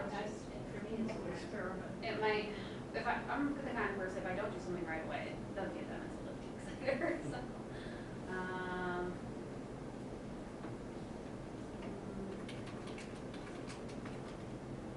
Oh, no, how many things to call? This is 64th Street, right? Yeah. Okay. Just save it, and then if any of you have email, that's all. Would you like to send an invitation email to, yes, yes. Send them. Okay. And then, so ideally, I would like everyone to be able to log on to a Google account, just as long as people aren't acting as the chair and sending stuff, but in terms of internal stuff, adding to the calendar. There were some security issues. got that- it. Perfect, great, thank you. So that's great for meeting notices, but like Tiz is saying, Right. for things like Arbor Week, if you just want to see it, but not necessarily have an invite or an official event, But you can put them, there's gotta be a way to be, because see, President's Day and Valentine's come with the calendar. right, But you can, all of the calendar things that I've seen. So I have a thought here. So I think it's a great idea, and if it's about, you're talking about all of these like conservation And no, related but things. all it's like, There's actually like a great potential here for creating a community calendar that's about conservation. Yeah. phenology, like when things start to Right. bloom. oh, Like when does the forsythia come out, right? Or when do the robins show up, or, you know, if they're not here all the time. But, so, it might be, that might be a project that we could take on, but, I mean, I know you've got all these projects here. But that might be But one. let me nose, I mean, I I'd be happy to nose around and see if there is a platform. I also, and this is just a comment about a lot of these things here, I really want to remind us that there is this class at Bates that could take on some of these projects if we felt like there was something on this list. I mean, like working with Rosemary to help create an index of open space and conservation areas. You know, I just like when we sit around here and I think I want we're supposed to have built that index, right? That's such a perfect thing for the students to help us with. Well, we have a GIS class that's happening this semester that Yeah, so we we're could just, work in on. any Yeah. of them, but that's something maybe as we think about these things, to identify what some of our asks might be. I mean, I can nose around and see if there's a platform where we could start some kind of, maybe it's like a crowdsource calendar. Yeah, What's whatever happening you in can find. Auburn nature this week. Because that's, like, That's it's not right. just like Arbor Day, but it's also kind of when your tree is starting to bud out. So, and this can be, this is what, we're talking about now, I know sounds off to Conservation Commission, and maybe it isn't our priority work, but this is where I think community engagement would be fun to do. So one, if there's a way to get the index started, I don't even know the details, but I want to support that as quickly as possible. On the other hand, if we had a one-way calendar, one way, you can't take it off and you can't publicize it, just because when you talked about the flowers, my recent studies talked about the meanings of flowers. So I did not know crocuses were a Valentine's flower, but I learned that this week. So I'm not a gardener in that, but now I downloaded a 273-page book written in the 1860s about the meaning of specific flowers. So you all will be bored. But think of that as a community night, going someplace, the community center, having people bring this work and getting excited about a community calendar related to these kinds of things. Might even give our city an idea to make an activity one. Well, even then, maybe using the city calendar that's already existing and being able to post some other stuff like that, but I don't know what their restrictions are. They have a lot of restrictions and inconsistent in their application rules. I think, I like the idea of having a community calendar, but I do think, like you said, an internal one for our operations should be separate. So if Jane's going to look for the platforms, and I have an interest in her flowers thing, I have an interest in looking at this other. Maybe in the next month, she and I could come up with something so that it's easy to say yes, no, or we don't care, but it's hard to talk about concepts without. I want to see the product. Yeah, I think that's fine. I'm lost on where I was. Is that up to you, Jane? So working on the community calendar concept. No, starting slow with the conservation calendar. Conservation calendar, And okay. we'll look at these as a way to put them into conservation, and whether it would be a public view or a non-public Okay. view, or members only, because I've worked with calendars that you have to, you can, some people see certain things and others see it all. Okay. Okay. And then I can try and play around more with the Google Calendar and see if I can get that more accessible. Anything else with the strategic plan that we want to talk about in terms of tonight, or do people feel like they want more time to come back with specific feedback for February 6th? So I don't know if this is really appropriate to bring up here, but I just in reference to the last meeting that we had about dam removal, I was really excited about that, and I reached out to a bunch of different folks. I reached out to someone with the Natural Resources Council and got connections with someone from Trout Unlimited, the Atlantic Salmon Federation, and Maine Rivers. And Landis Hudson from Maine Rivers is actually really interested in the prospect of working with us on Littlefield Dam removal and doing some work, potentially even coming into a meeting as soon as the next couple of months to talk about. It should be way sooner than that, just Yeah. for the timeline. Oh yeah, I mean, she said she's up for it. I mean, this is the essence of her work. So she works on grassroots organizing around dam removals and river health. So this is a project I've kind of carried through, championed. So it's helpful to know that you did reach out, and I've been in contact with Steve Hines about this. He's from Trout Unlimited, so I don't know if that was your contact. I went to a workshop about it this past fall. What really, in just my perspective, based on how long I've been working on this, what really needs to happen is we just need to get a stakeholder group moving as fast as possible, which I was planning to do, this month before our next meeting. to get a stakeholder group working together, and we need to find funding. Because like I said, this is all time sensitive based on Hack Mills if we want to really have an impact with this dam removal, and to have a really good purpose and need for why we should argue for the removal at this time. So if you want to work with me on that, if you have an interest in the dam removal stuff, but my goal is to just kind of have a stakeholder meeting set up where if you can send me a list of contracts you've already had. Yep. And then we can, and this is where I guess I get a little questionable on what exactly needs to happen from the commission end, because this is something I've kind of worked on through the commission before I was chair. You know, setting up a stakeholder group that we're a part of, but not necessarily it's not our stakeholder group, it's just a stakeholder group for Littlefield Dam, and then we get to play a part. I don't know how much like approval needs to happen on the Conservation Commission end. With that, so, this is the place, so, we could do that, in my opinion, literally tomorrow, because what we would start is a, whatever the name of the David is, work group, and it would be just like we've done before, a commissioner champions it, or an outsider comes to the commission and said, I'd like to champion it, and the work, you know, they outlined the first 3 or 4 things, how they're gonna get members, and they continue to do the work, and we then look at it and say, all right, is this something we're going to continue? Because all started as a work group, which means ad hoc, temporary, and that may develop. But all that we, in my opinion, not the person who's initiating it, so all we have to do is, again, define what it is, what the work group is, what the 3 essential tasks or beginning tasks are, and who's going to champion it from a commissioner level, and let them start the work.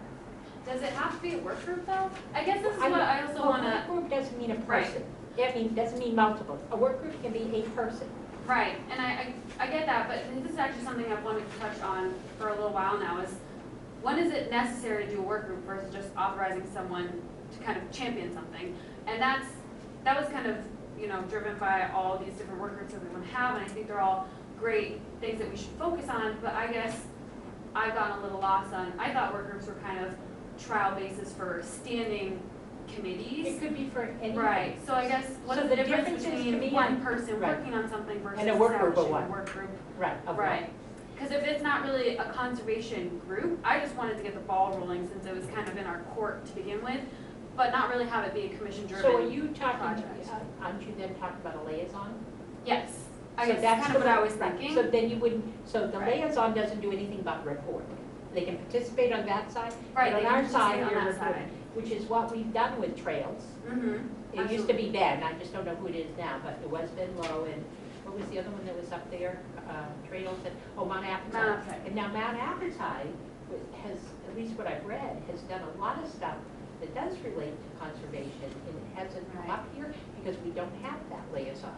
Exactly. And that's what Mr. King talked about at the very beginning, is making sure we have people talking to Right. each other. And I want to be clear, I didn't mean to say a work group's not appropriate Oh, for no, this no, no, purpose, that's a better, but it did jog the question in my mind of, I think we should revisit our work group and, you know, subcommittee's idea and think about when is it appropriate to establish that versus when is it appropriate for liaison. So maybe that's something we could flesh out a little more, just because I think there have been a couple instances now where, just personally, I've wondered, oh, should we have a work group for that? Is it a liaison for that? Like, how do we know when it's I necessary? think Trails is the best example, though, to answer that question. We Right. started as a work group, and we immediately found out we didn't need to do the work.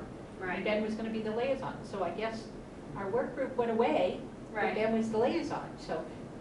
Which is one of the purposes of the concept of work group in the first place, and that is that you just don't have a proliferation of committee after committee after Right. committee, and which has some sort of a formal structure, but basically, as the need,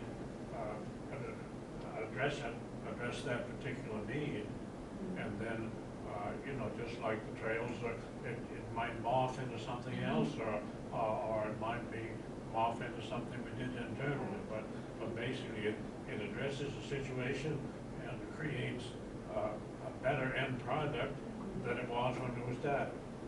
Right, so in this case, would it be wise to establish a work group, just so that if it's something we want to have be more long-standing, we can continue to renew, or should we just I'd start with the liaison. liaison? Okay. But what do you say? I honestly don't care what we call it. Right, I just want to work on work dam out. removal and don't want to get hung Yeah, up on it. this you know? is, well, I've been so frustrated with this whole ordinance change thing, because this is, you know, the Littlefield Dam and dam removal is a passion of mine, so I've been like really wanting to get back into it, so now that I have another person, who's interested, we can get the ball rolling and set up a stakeholder meeting, and we can serve as liaisons to the group, and, you know, if we have more work that we wanna do with either that dam or other dams, potentially a work group could be established, so I'll So send does some the, emails does to the you about commission that. as a whole need to somehow endorse that, or are we just, for With the time being liaisons? going, we're just saying, you go guys and Right. report back? So that's a good question, because that's kind of what I was thinking of in terms of work group versus liaison. Yeah. So liaisons, we've never, I guess, taken action on establishing a liaison. There's never been like an action for it. But in terms of setting up work groups and subcommittees, there has been more formal action from the commission. So I think since we're just starting out with liaison, I don't think we need to take an action on it. But that's kind of where my thought process Yeah, was. no, I Who think, are, you know, who are we establishing- liaisons with though, that's like with a work group of conservation commissioners? I'm like, is No, there? I mean, or- like Maine Rivers, Oh, okay. Trout Unlimited, Okay. Atlantic Salmon Federation, and that's kind of what I was thinking of. Okay. People who So can a really work coalition on of this. other organizations. Right, so that just are- kind of setting up the stakeholder group, and hopefully they can kind of be the churning mechanism and we can be involved with it. But I just don't think that we have, as a commission, the means to be the ones leading this group. So getting the people, like you mentioned some really great contacts, people who do this all the time and have the funds to do so.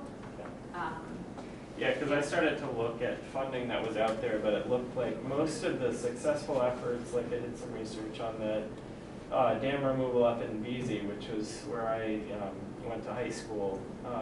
And that was a product of real coalition building. And so there were federal funds that went into that, but it was a lot of, there were donations, there were foundations that invested, there were a bunch of different grassroots organizations that really worked to do the policy level stuff. So it does seem like you really need that piece in addition to looking for grants, but even to get those Absolutely. grants, they want to see like who's driving this forward and is this going to be well spent. Mhm.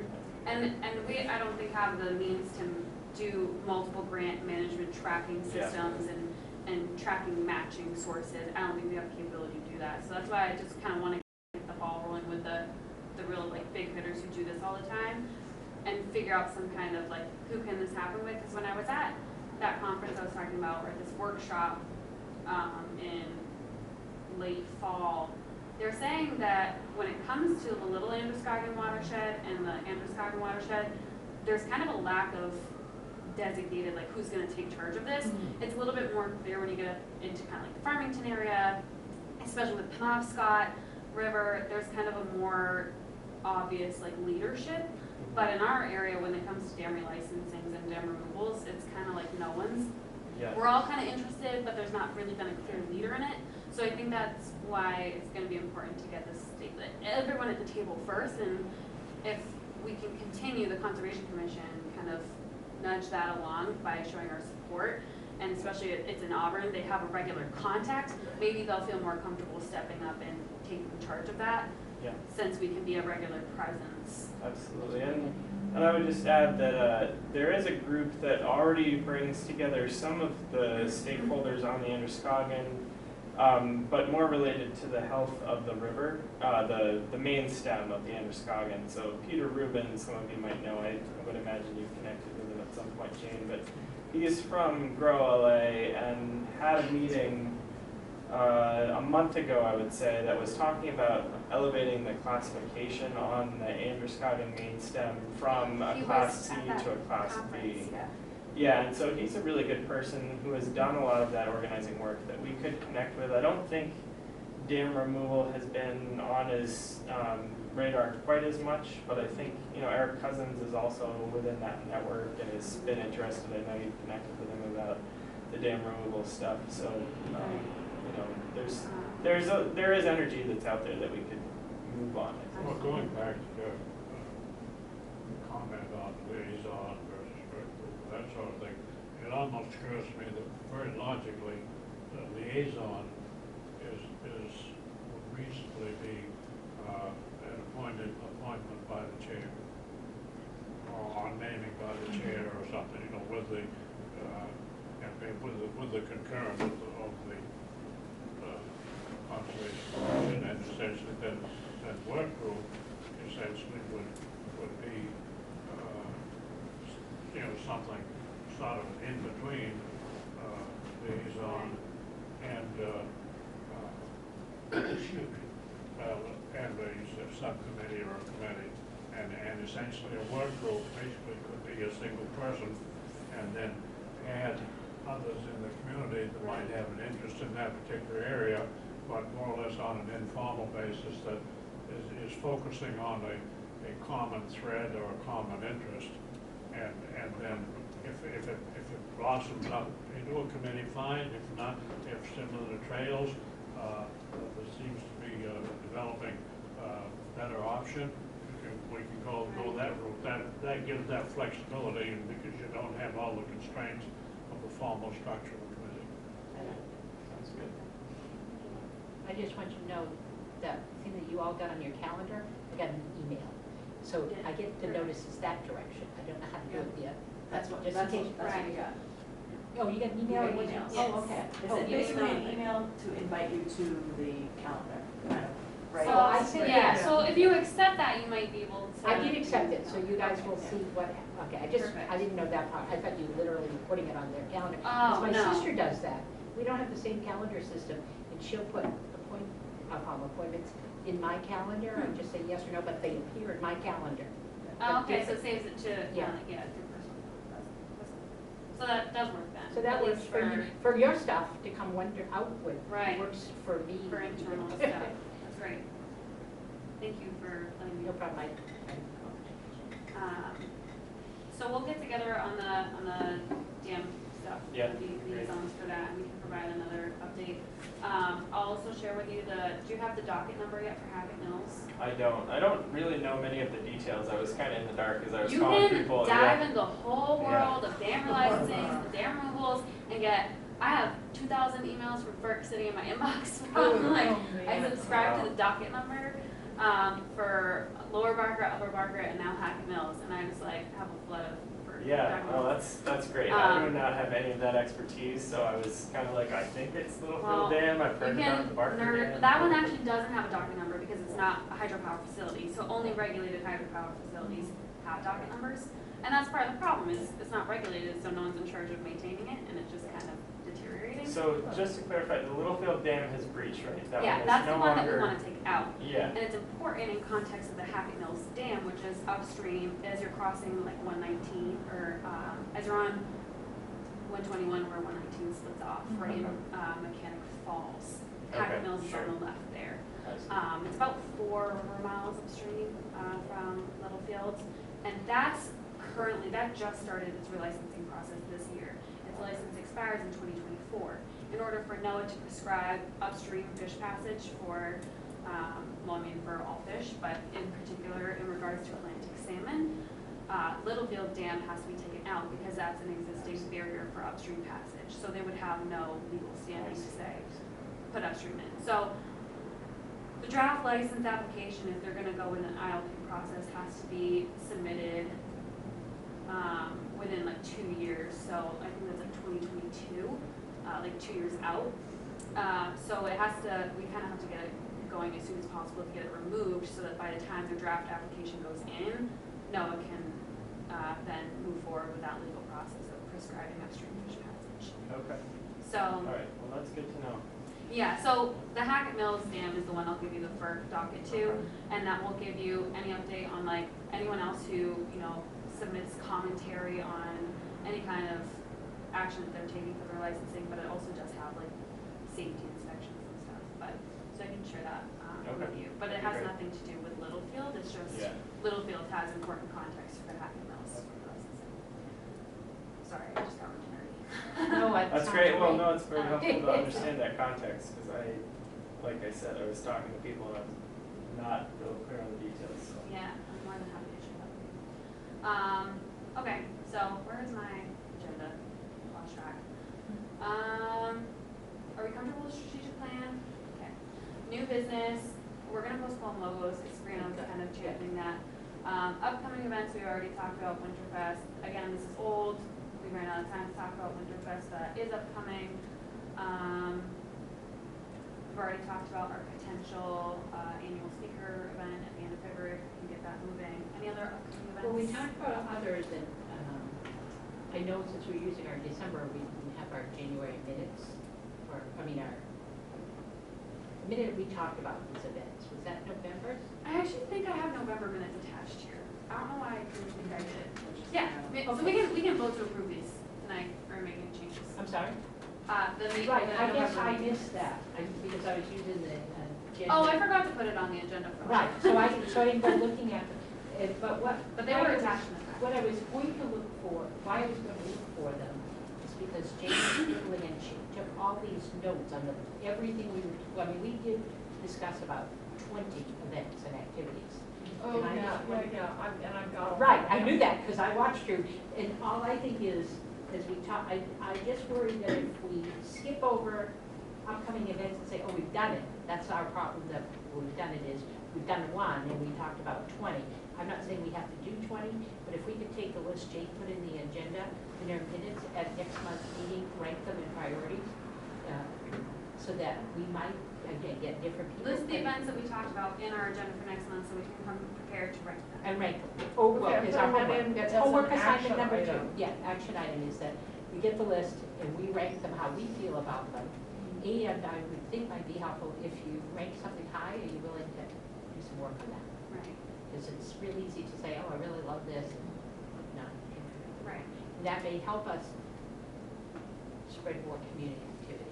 I think that's a great idea, and one thing that I was planning to put on the updated agenda, which I didn't get to again, I apologize, was like specifics of, you two had messaged me about specific things that I wanted to include on the agenda, so it wasn't so generic. So I'll do better at putting those things in the agenda, and it will help too, now that I have assistance with minutes, because when I'm writing minutes, I want them to be as informative, but, you know, concise as possible. So this is actually like not really an upcoming event, but it's something that do people know about, I don't know if this is the appropriate time to say this. There's a screening of this film Farmsteaders at Guthrie's on Thursday evening, and it's being sponsored by Maine Farmland Trust. And I ordered 2 tickets, they're free, and I actually cannot go on Thursday, so I'm happy if somebody wants, it looks like it's a really interesting film about how incredibly hard it is for this couple who are trying to do what these people seem to hope. Some people are hoping will be done in Auburn. They're somewhere in Ohio. They're, you know, these kind of salt of the earth, idealistic young people, and it's just about like all the realities of trying to be a small. I can't remember if they're a dairy farm. I just watched the trailer. But if anybody here would like to have those tickets, speak now and I will send them to you. I've got them electronically. I might, because I marked it down as wanting to go, and I think I sent somebody Kathy to see if she wanted to go, but I don't know. Okay. Well, just shoot me an email Yeah, if okay. it turns out you want them. Well, thank you for offering that, and also I would say that is There may be appropriate tickets section for available. this. I think that's very good. I think the upcoming events I had is, I wanted it general, whether it's something that the commission wants to be involved in, commissioners are just interested in attending, that could be informative for us. So it can be something from a screening of a film you think is relevant to the work we do. It could be, you know, the state is holding an informational session or a workshop, and it's not necessarily something you have to all attend, but if someone's interested, like they've done some invasive pest stuff that I think Brianna's done too. So it's just kind of like a catch-all for anything from an individual level that we think is interesting and related to our work, or something that we think would be good for the conservation, the entire commission to participate in, something like Winterfest. And So, helpful, and yeah. just promote our work, Right. and promote our items that relate to us. So the more of those we can get. Just as a quick, you know, related to that point then, Paula Curtis Everett and I actually organized the speaker series for the Stanton Bird Club, which meets on the first Monday of every month at 6:30 at USM LAC.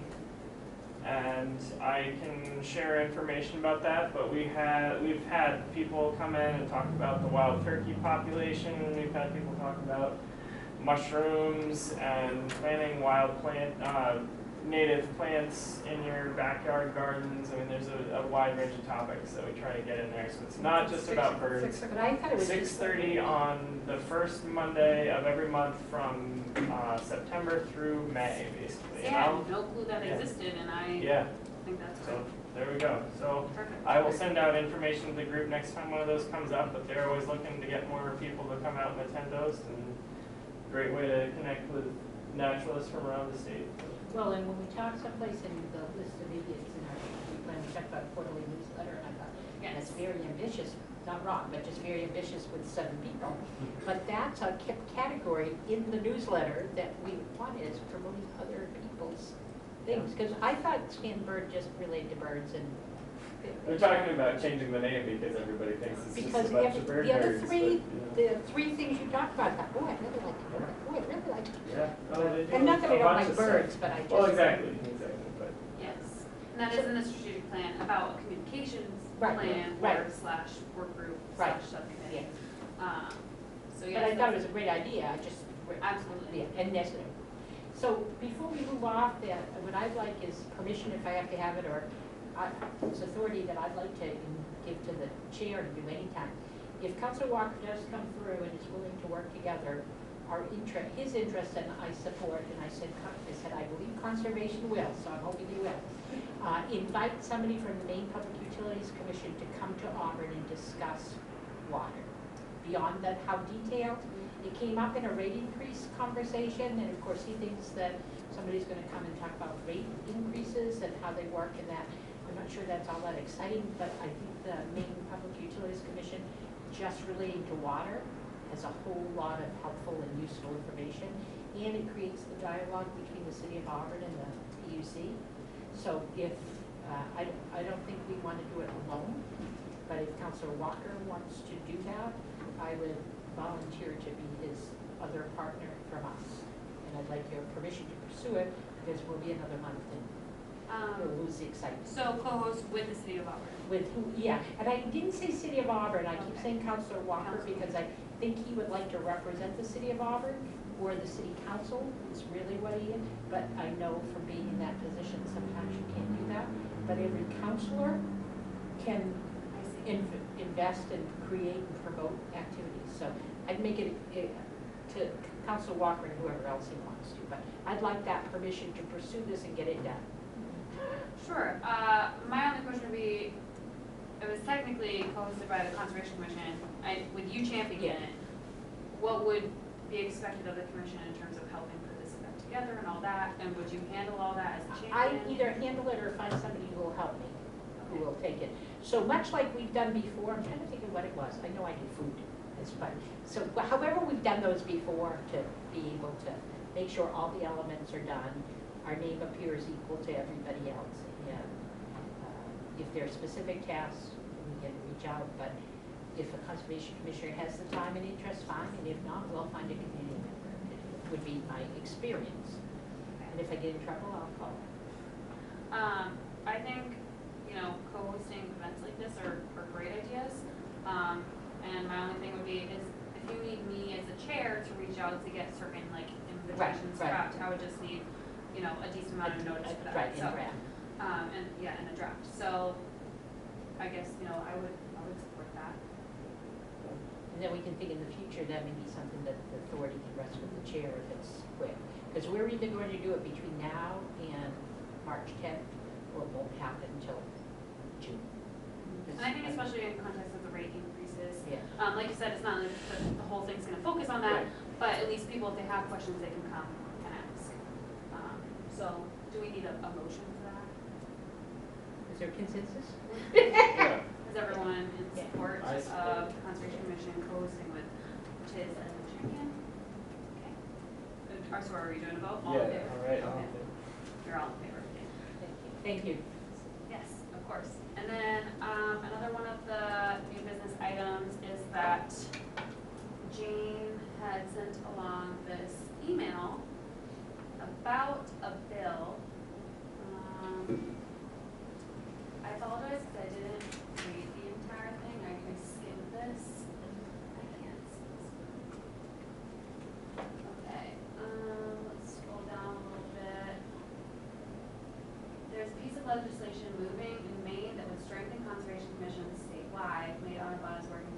bill, which we feel empowers commissions and gives them more flexibility in their mission. See summary below. So if you want to look up in your own time, the name of the bill is, or the number is LR 2758, an act to amend the laws regarding municipal conservation commissions. Could you email a copy of this to me, each member? I Can you will forward- forward this, Yeah. Yeah. but I don't have anything in terms of what the actual bill is. I Oh, just no, know. I Just- don't know. I think it's actually, I think the link, I think he included a link in there. Okay, so this isn't just in a body of an email, this is like an actual summary that they published. Okay, great. I can send them out, yeah. So draft bill summary, this bill makes several changes to the law that permits municipal officers to establish an conservation commission. It adds a requirement that conservation commissioners appoint chairperson and secretary, which we already do. It allows municipal officers to appoint alternate commissioners when necessary to ensure a quorum for voting purposes, which is something that we put in our ordinance changes, so that's definitely something we'd be in favor of. And it allows the commission to establish ad hoc committees and to appoint, we're already, ahead of the curve on this. I So think, far, but- we're gonna support this yeah, 100%. so far we want to support it and to appoint members to the committee that are not members of the commission, which, I mean, Exactly what I'm we do. impressed by us that we're only 4 years old, or almost 5 now, and already doing all of this stuff. And then, do you want me to keep reading this out loud? We can take it if you'd like, and, Yeah, I'll forward this around. Say anything about research? and then do we have deadlines?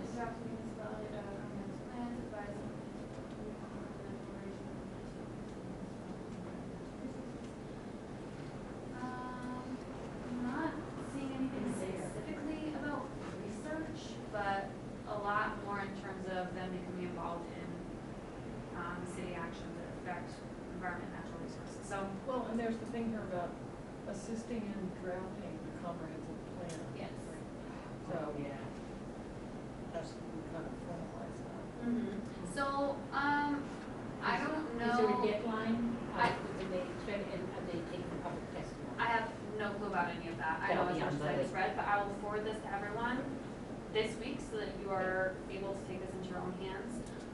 That being said, I think this is all in line with things that we already do and or have set as goals for ourselves, so I think the commission would support this. In terms of individual action that you can take, I don't know, there might be something that you can sign. With the commission, so I guess everyone read it. I don't know what the timeline is. I would hate to push this till next meeting. Right, so that's what I was. But I was gonna say, if we could write a letter of support as Auburn Conservation Right, Commission, I right. can, write the language. So without us seeing the rest of it, what if we did this? If you could, by the weekend, send it to us, and here's our homework. We need to read it, and if we object to sending a letter of support, we need to notify it. So if we don't take action, you know we support it. Okay. That technically doesn't count as conducting business, right? No, it's not, Because no, we're it's conducting, only as so if we're you're conducting objecting, business right. tonight. And I can make it in the form of a motion, is with the limited information we have here, I move that we request that the chair, after she's read the details, if she believes it's consistent with our principles, writes a letter of support of this. So that we're passing something we haven't fully read. If after you've read it, by the weekend, you have any objections, that will stop her writing it until we convene. Even if it's just one objection. Even if it's correct? just one, because again, Right. we don't wanna, so one objection, you read this and say, oh no. I'll second that. I like the way that you put that. So I will forward this to everyone tonight or tomorrow morning, read it. I will draft the language. Do you want me to send it to you? The letter of support, it's probably gonna be like just we support Right, this. right. What are you gonna say, already do all this, and Right. I just give us though, if Okay. you could wait till the weekend. Till the weekend, yep. Right. Now, Okay. and who the letter is going to, Whoever we have to write letters to support Right. this, it says in the document Okay. someplace. Yeah. where public- I mean, because what I was thinking was presumably we're writing to our local elected officials who are in Augusta. Well, But if I it goes the ones that I've done, and again, I'm not a Yeah. skilled person, I've suffered through this on the Route 4 stuff, and it's great, is that the committee that this falls under Got it. will Yeah, hold yeah, it's public the committee, hearings. it's in And committee, you can yeah. send letters.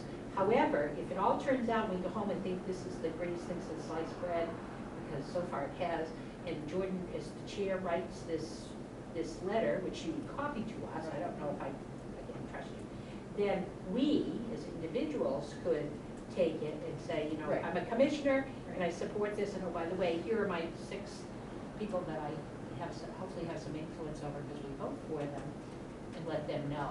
So even if they're not on the committee, but you may look at the list, and if it's under a committee, fine, you know somebody from someplace else that you might want to reach out to.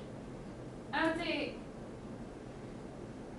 as an individual. As an individual, only as an individual. You can write Yes. to your corresponding person, Yeah. even if someone objects in terms Right, of the right. commission taking action. Right, Please don't make that, you know, let that make you feel Right. like you can't take action individually. Just make sure it's clear that it's coming from you as a, you know, an individual resident of Auburn. So, all right, you motioned, I seconded, did we take a vote on? Okay, all in favor of that action? What I'm saying? I want to read it before I take it. Okay. Now, back, I'll just forward this right now, how do you know? Now, the reason I say that is that I've seen enough legislative bills that basically you may agree in concept, but then there's some areas in the questions that, oh, So and I we think did, we're we only did not agree to agreeing that. that We she, did- No. so we still have to go home and read it. We just agreed that Jordan, that it's okay with us for Jordan to draft a letter, but that if we have concerns, we need to get them to her By ASAP. Saturday. And that will stop it. Yes. And any one person's objections Yeah. stops the. right, I run, but And I'll give till Monday morning, if I don't receive any objections through the end of Sunday night, I will send it out Monday morning. So you have all weekend to get any objection to me. If there's just one objection, I don't send it.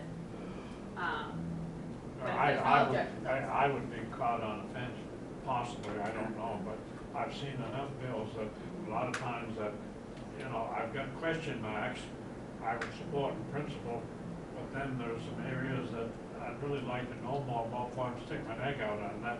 And that might be the letter she ends up writing, is that kind of thing. In principle, we agree with the summary of the bill, but we find too many particulars to articulate at this time. Yeah. That's And that would be good feedback for them. right, um, because you are very right about that issue.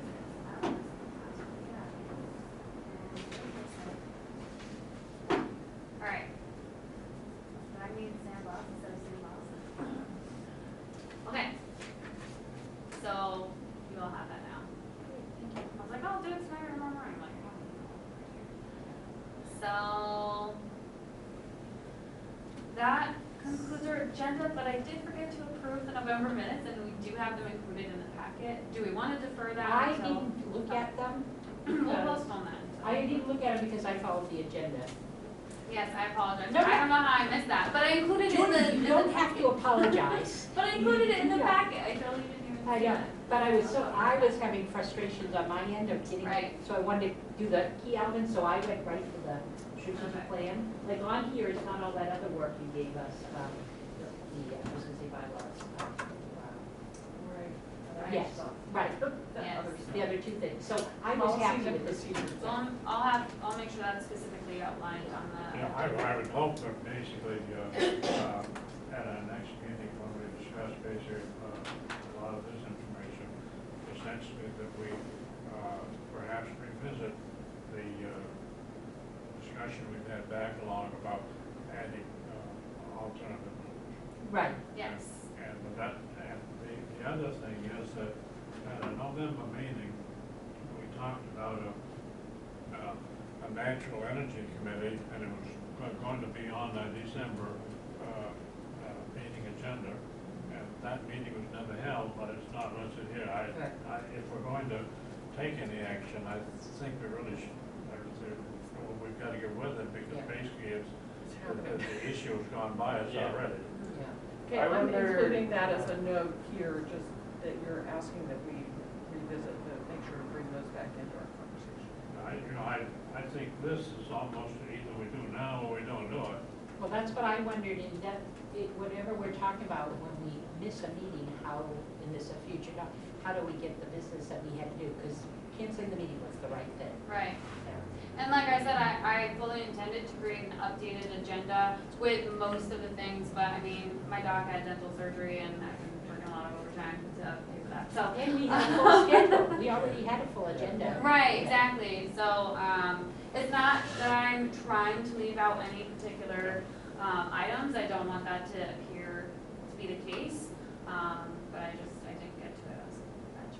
So I've forgotten what the particulars were about that, and so the time may have been, it's sort of like winter season for me. Winterfest, we had great hopes. Right. December, it went too late. We can prevent that, but I don't know if we can prevent the other by putting those things on our calendar and moving back 90 days. But some things are time sensitive. If it didn't happen in that 30 days, it's gone. You know, and I we'll think, do it I next think, time. my understanding, there's already been a hearing on That's one, right. one instance. And it raises a lot of questions, I think, as to the role of conservation, because essentially, the contracts are 25 years contracts. So basically, if you take prime soils from, for example, and basically put them under shade for 25 years, you're right almost up to 2050, which the UN has said is going to be a crisis time. And you know, I don't think it had meant any thought or consideration to that sort of thing, and I think that brings in a different equation. And actually, if soil has been out of production for an extended period of time, what occurs with the whole city of microflora, which existed at the time in year one, but is there any left at year 25? And if so, what would need to be done? Is it ever possible to bring it back again? What is the impact of the economic loss of the forest or production or whatever? You know, those are all elements that basically, if you're talking about 25 years, is a lot different than the next year or two. So, to clarify this, we've said natural energy or renewable energy work group is mostly in regards to the solar stuff that's come up, correct? And I think it should be broader than that, because Right, but it's been triggered by the things we've had with the solar question coming up in Auburn, and that, would that be the primary, is that what the time-sensitive thing is? I guess I'm confused on why that. That's the most time-sensitive, but Sam, you can update us more, Joe can. Oh, I don't have any updates on that. I haven't been following it closely, but I was gonna comment earlier that maybe related to this conversation, and this would be something that might be a longer discussion that we should continue at the next meeting, but I was thinking, just because we tend to just kind of operate in our own realm and not really be included in many meaningful ways by the city council or by other bodies in the city, I think it might be worth seeing if we could get a liaison who works with us from the city council, or finding some way to institutionalize a connection with the planning board or something along those lines, just to facilitate that communication, just because I don't think it's necessarily intentional, but I just Right. think, you know, there are so many city committees that it's really hard to keep everybody up to speed and out of sight, out of mind. And so if we had something formalized, like liaison, like someone who actually comes to our meetings, that might really help. And, you know, I think there are people who have that capacity. So just something to consider for the group, maybe for next time. So since we talked about liaisons, could we make that the topic and give us homework? I like doing homework ahead so that because when Mr. King was talking, what I thought about was, oh my God, he's talking about a legislative liaison. Not necessarily two ways, but in order to keep up with everything, having one person, and he seems to be naturally doing it, of informing the rest of us of what might be in the horizon. And if we did have identified that person, if there was an interest, then they would have the authority to report to us directly. And by report, I mean provide us information, so that no action would be conducted by email, but we would have timely information. Because let's say he found out tomorrow that the solar thing, which I think is what triggered this, but there's more to it, had a hearing next week. How do we get that information? Because I don't pay attention to that stuff. But if Mr. Keene knew, he could notify all of us. But I don't Just think gonna- there needs to be, so that's what I'm trying to get at, is like, if there's something that's time sensitive and an individual member is interested, I just don't want there to be this perception that we have to create some kind of formal action Right. every time for people to update us. Right, but we regarding don't the have, we should email. not independently. Not act as the No, commission, no, but- right, but as an independent commissioner, I don't feel that we should be, because I've seen the output of it, that I could send an email to everybody that said, oh, by the way, next week, there's a solar program, it's at the legislature, it's 2:00 in there. Because everybody will decide what kind of information we're supposed to do that. It all has to go, currently, it all has to go through the chair, which creates a great deal of work I don't for agree you. with that. In Really? terms of notifying of events that are happening, I wouldn't say it has to go through the chair. If it's just to share information, I don't see why that would, one commissioner wouldn't feel comfortable sharing that to the entire group as long as everyone, all acting members are copied.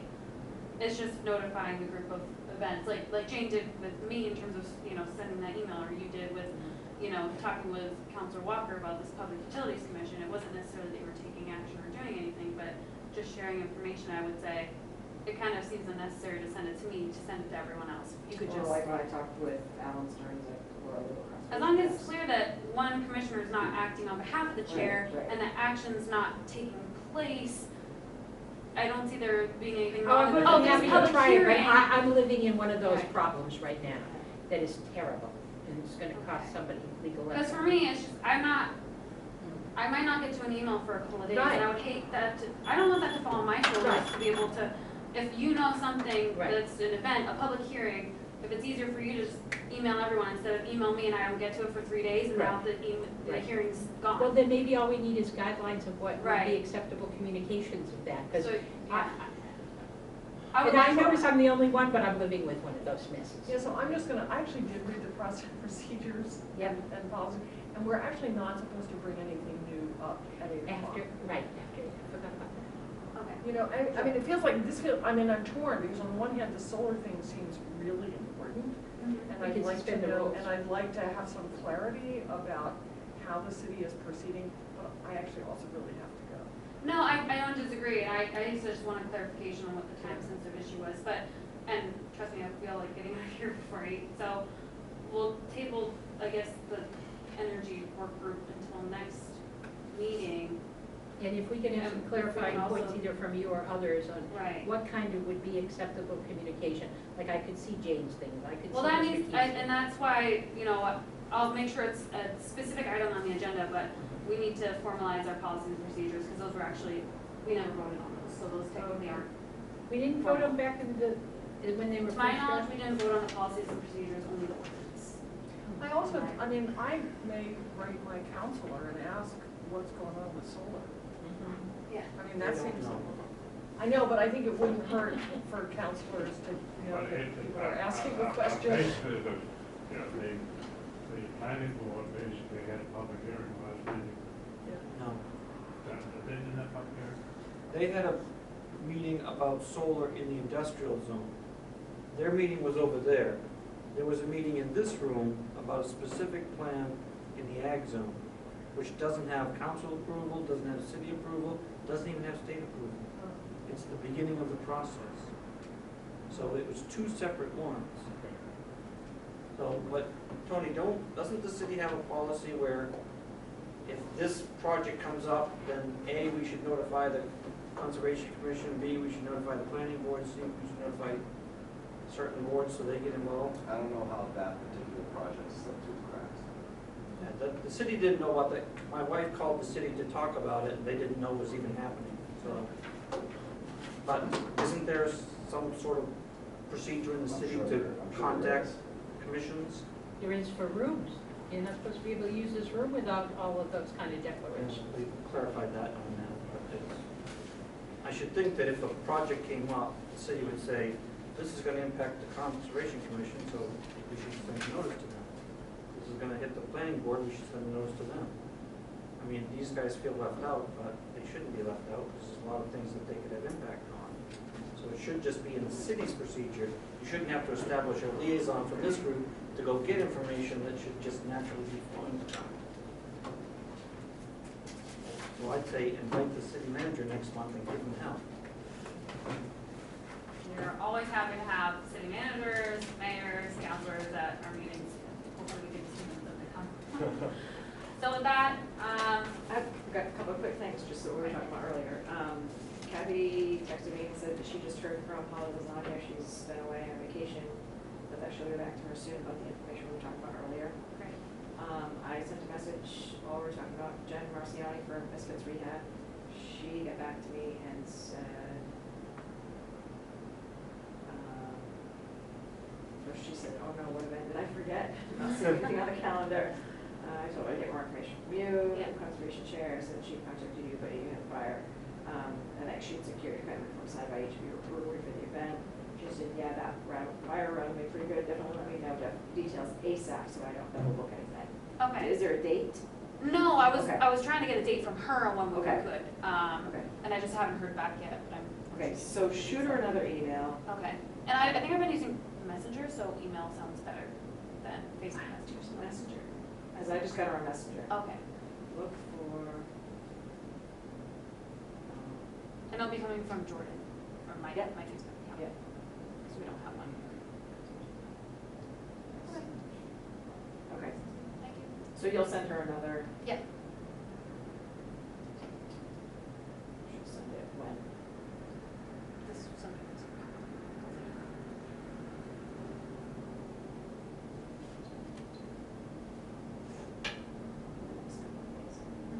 Great, thank you so much. And then one last thing I had was my contact with the Royal River Conservation Trust thing, that was really in relation to the whole ag stuff.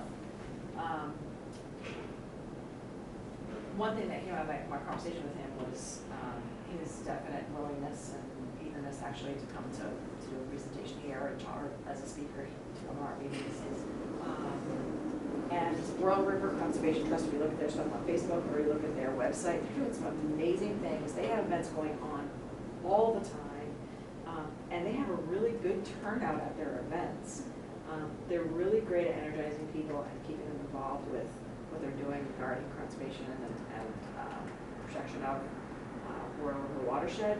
And one thing he told me on the phone was that they have, one of the things I noticed on the website is they have all these towns listed. I was like, how come Auburn's not listed? And the Royal flows through a rather significant part of Auburn.